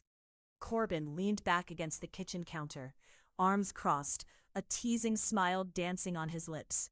The sun slanted through the expansive glass windows of the island kitchen, illuminating his features with a soft glow that merely sparked a warm illusion of intimacy, one that I was all too aware could be deceptive. "I'm gonna need you to stop being charming," I said, not taking my eyes off the onions I dice, careful not to let my own smile slip through, or else I might accidentally place you on the menu just for a laugh. His brow arched, amusement glinting in his dark eyes. "As long as I get to be the main course and not some side dish, I think I'll survive." The playful banter felt like a delicious distraction from the undercurrent building between us, a tension strong enough to season any dish. I exhaled, pushing down a swell of desire that coursed unbidden through me. Each moment spent with him held an exhilarating danger, and every shared laugh felt like an invitation into the deeper realms of our partnership, both personal and professional. Wiping my hands on a kitchen towel, I stepped back to survey my ingredients. "Okay, Mr. Main Course. How about we whip up that seared duck breast you liked last week? You know, the one that makes you look at me like you want to devour me? Are you sure you're ready for me to get all up in your kitchen again?" His voice lowered playfully, letting the implication linger like the aroma of garlic sautéing in olive oil. "The kitchen is my kingdom. You're merely a guest." The joke hung between us for a moment, both electric and tender. It felt different today. The air was thick with our shared history. I could almost taste the weight of unspoken confessions lingering at the edge of what we dared not voice. "Maybe I don't want to be a guest anymore," Corbin said, his gaze piercing through my flippant armor, revealing a flicker of something deeper, something raw that made my heartbeat quicken. Was he implying he wanted more? Before I could formulate a retort, the door swung open, and Lila burst into the kitchen, a whirlwind in a lavender sundress. The faint scent of lemon and summer followed her, dimensioning the mix of aromas already filling the air.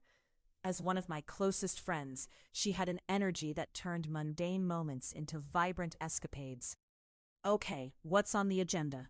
Are we cooking or plotting? Because if it's plotting, I'd like a beverage first, she declared dramatically, flinging herself onto one of the high bar stools. Her hair bounced like spring itself. Funny you should say that, Corbin said with an emphasis that carried an unseen weight. Amara was just telling me about some rather compelling flavor combinations she's experimenting with. Lila's eyes flared with interest, and she leaned forward, resting her chin on her palm. You're really testing the waters with him, aren't you? I mean, unless you both want a clumsy kitchen romance worthy of a cheesy rom-com. I shot Corbin a sideways glance, my heart racing. Well, if it were a rom-com, I would definitely be the lead with the killer cooking skills and relentless wit. And Corbin would play the handsome billionaire, Lila interjected, waving her hand in a grandiose gesture, pursuing you with a series of increasingly ridiculous culinary challenges. Challenging indeed, Corbin replied, leaning toward Lila, clearly amused. But perhaps you should take note of the real plot twist. What if I'm pursuing her for something equally grand? The statement hung in the air, heavy, unqualified. Lila raised her brows, awaiting the inevitable fallout from my impending disappointment, and I could feel the fraying edges of our earlier banter threatening to dissolve. You know how it is, Lila, I started slowly. Corbin and I have defied expectations before. There's a razor-thin line between passion and chaos. Chaos? Corbin challenged, shifting closer. You'd call our kitchen adventures chaos? I see no chaos, just two ambitious souls creating culinary magic. His words carried an intensity that dispersed the unease swirling around us, all while simultaneously pulling the threads of desire taut. My heart thumped like a drum in my chest, reminding me of the truth I had avoided facing since our initial connection. The way he spoke of ambition, as though it had become intertwined with my very essence, left me breathless. Culinary magic or not, let's just make sure we don't burn anything down, all right? I shot back, my pulse quickening. Literally or metaphorically, I'm not ready for that kind of mess. Leela's eyes glimmered with mischief, and she pointedly glanced between us. You realize you're both terrible at playing it cool, right? Someone's got to be the voice of reason here. Yeah, and I'll be that voice, Corbin chimed in, a charming grin creeping back onto his lips.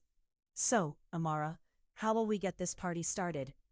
I felt his gaze on me, raking across my being, igniting a cocktail of nerves and warmth that pulsed through my fingertips. This was never simply about cooking. It was about uncharted territory, a place where walls came down and vulnerability beckoned. Let's start with the duck, I replied, trying to maintain poise despite the tumult beneath. As we moved through the cooking session with newfound energy, Leela took it upon herself to playfully throw ingredients into the air whenever she wanted to underscore her brilliant ideas. The laughter echoed around us, softening the boundaries. Yet beneath all of that, I sensed the possibility ripe for misinterpretation. My thoughts surged ahead. What if I could learn to want him without the layers of fear that accompanied intimacy? That thought hit hard again, like an uninvited guest, breaking the revelry with stark clarity. I wasn't just drawn to his competence in the kitchen.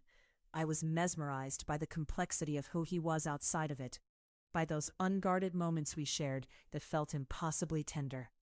Just as I mixed a bright, tangy citrus glaze and Corbin stirred a savory broth, the uninvited tension returned. And what will we do after dinner, he asked, the tone shifting ever so slightly, if you're not too tired after impressing me with your culinary prowess. Don't be insistent, Corbin, I said lightly, casting the words like a shield. Dinner is what we're focusing on. That's the third course, anyway. Leela chimed in, obliviously amusing herself. Or we could play a board game. I know it's predictable, but I'm quite fierce at Scrabble. Corbin smirked. Don't let her intimidate you. If you need me to protect you, I'll step in. Her laughter chimed like glass bells. Or you could be even more intimidating as the big, scary chef and let me take the lead. I couldn't resist the appeal of their playfulness and joined in. Are you two done plotting against my sanity? Never, Leela declared, balancing a lime on the edge of her hand, reflecting the sunlight. We'll always be here for the entertainment. But I had to admit, in the way Leela and Corbin teased each other and me as they gently pushed the realms of practicality and levity, I could feel the urge to share the deeper layers rise. You know, I began slowly, my voice growing more serious. I never let anyone into my spaces, my kitchen, my life, without some hesitation. It's a place of creation, of dreams, and I find it difficult to remember that it can also become a type of intimacy. Corbin met my gaze, all levity vanishing as understanding replaced it. Amara, I want you to know that letting me in, letting any of this happen, isn't a weakness, but rather the essence of your strength. Heat flooded my cheeks as he stepped closer, closing the seemingly infinite space between us. All I'm asking for is the opportunity to learn about this complicated and gifted chef I've come to admire, the one who challenges everything I've experienced before. Just then, the playful tension morphed into something significantly deeper, a raw energy that wound itself around us. My heart raced as I scanned his face, watching him grapple with the same emotions I feared revealing. You do know cooking is more than a passion for me, I decided to push, unpacking vulnerability like a hidden spice. It's my refuge. If I let you into my creative space, what if I lose my focus, my drive? Then perhaps, he said softly, that's where the art of compromise lies. I swallowed hard, the bittersweet tang of truth settling onto my tongue. And what if we found that balance? Then let's find out. He held my gaze, the undeniable warmth between us blooming as our breaths mingled. And just like that, the sparks of our earlier arguments flickered until they caught fire. As he leaned closer, the distance collapsed into a heady vibration that thrummed along my skin. Our world fell away, leaving only the vivid colors of possibility dancing around us. Amara, his voice deepened like honey. In an instant, we were lost in the sweet weight of it, hands tracing skin, lips seeking warmth, bodies fitting together. Our laughter transformed into sharp gasps of breath, intoxicating and urgent, as the kitchen shifted from a place of culinary exploration to one where desire and intimacy ignited our souls. Each touch was deliberate, hot with potential, and as I pulled him closer, our laughter echoed through the air like wind chimes, a prelude to the symphony of our connection. In the cozy embrace of passion, we soared, the past and present colliding into new futures woven with the rich threads of love, trust, and compromise. And as we drew away, breathless yet alive in bliss, Corbin whispered, "Who knew cooking could bring about this level of heat?" Now that, I winked, leaning into the soft laughter threading between us, was just the appetizer. Chapter 35. Rekindling Romance. Are you really going to cook that? Corbin's tone was teasing, yet his eyes shimmered with a challenge that sent a prickly heat racing across my skin. I glanced at the pile of ripe tomatoes, plump and dusky red, their curved forms nestled in woven baskets scattered around the kitchen. The scents of basil and garlic exploded, merging in a vibrant symphony as I prepared for the evening's menu. Yes, I replied, leaning against the counter, arms crossed defensively, though I tried to feign nonchalance. And I'll make sure it's better than whatever you're planning to serve at your next charity gala. He chuckled, but the sound was rich with mock indignation. Is that a challenge, chef? The way he articulated the word made it sound like a caress, reverberating through the air between us. Only if you can handle it. A half smile crept across my face, one that held the essence of the teasing banter I'd grown accustomed to between us. There was something in his gaze, a flicker of intensity, too intent for mere playful exchange. He stepped forward, the warmth of his presence enveloping me. You know I can handle much more than you realize. As he spoke, his body inched closer, the air thickening with an electric tension that sent my heart racing. It was so familiar, echoing those early days spent together amid this paradise of culinary discovery, a place where boundaries blurred and desires felt limitless. Right, the charming billionaire thinks he knows all about the kitchen. I pretended to busy myself with chopping vegetables, but Corbin's proximity drew threads of memory, unraveling my carefully composed demeanor. "Careful, Amara," he said, the playfulness in his voice wavering slightly. "You're flirting right now, and you know how flirty things can get." I looked up, searching his face, trying to gauge how serious he was. "Flirty? I'm just making an observation." The air felt sultry, and I fought to maintain an even tone, knowing I was abruptly stepping into territory laden with implications. "An observation I beg to differ with." His voice dropped, the warmth wrapping around us like a silken scarf. I couldn't resist the lingering gaze that caught my breath, a deep, dark pool of longing and challenge. "Prove it, then." I raised an eyebrow, my heart pounding. "Next time I'm making dinner, I'll show you what handling things looks like." The subtle shift in his tone heralded a tension that rippled through me, palpable and undeniably alluring. "Next time?" I echoed, perhaps a bit too challenge-driven, letting the audacity slip into my voice. He grinned, and I could see the gleam of mischief clouding his masterful composure. A knock echoed from the kitchen door, interrupting our heady exchange. Mimi, my exuberant friend and sous chef, burst in, her laughter drawing both of our attention. "What are you two doing in here? Cooking or flirting?" "Neither, actually. Just bonding over fresh ingredients," I replied, smirking, and tossed a tomato in her direction. With a deft hand, she caught it, her eyes sparkling with curiosity and camaraderie. "Well, I hope you two know how to separate your work and play," she quipped, grinning at me while subtly examining the tension weaving between Corbin and me. "Because we've all seen how that ends. Is that the kind of warning I should heed?" Corbin's voice was light, but the edge in his tone rang sincere, his gaze finding mine with intent. Before I could respond, the kitchen door swung wide again, and this time it was Theo, our marketing guru, pacing in with a phone glued to his ear. No, it's a disaster if you bring the lobster from Boston." He glanced up, promptly cutting off his tirade but glancing back and forth between Corbin and me. "What's going on in here? Please tell me you're not stirring up trouble." "More like revving the engine," Corbin winked at me, the corner of his mouth twitching in delight. "Revving? You mean flirting," Theo huffed, and all of us laughed, the air fizzing with lightness and camaraderie, the kind that fell into easy patterns, forged over our shared passions and late-night brainstorming sessions. "Correct me if I'm wrong," I challenged Theo as I held a sharp knife in one hand, the other animatedly flipping through herbs.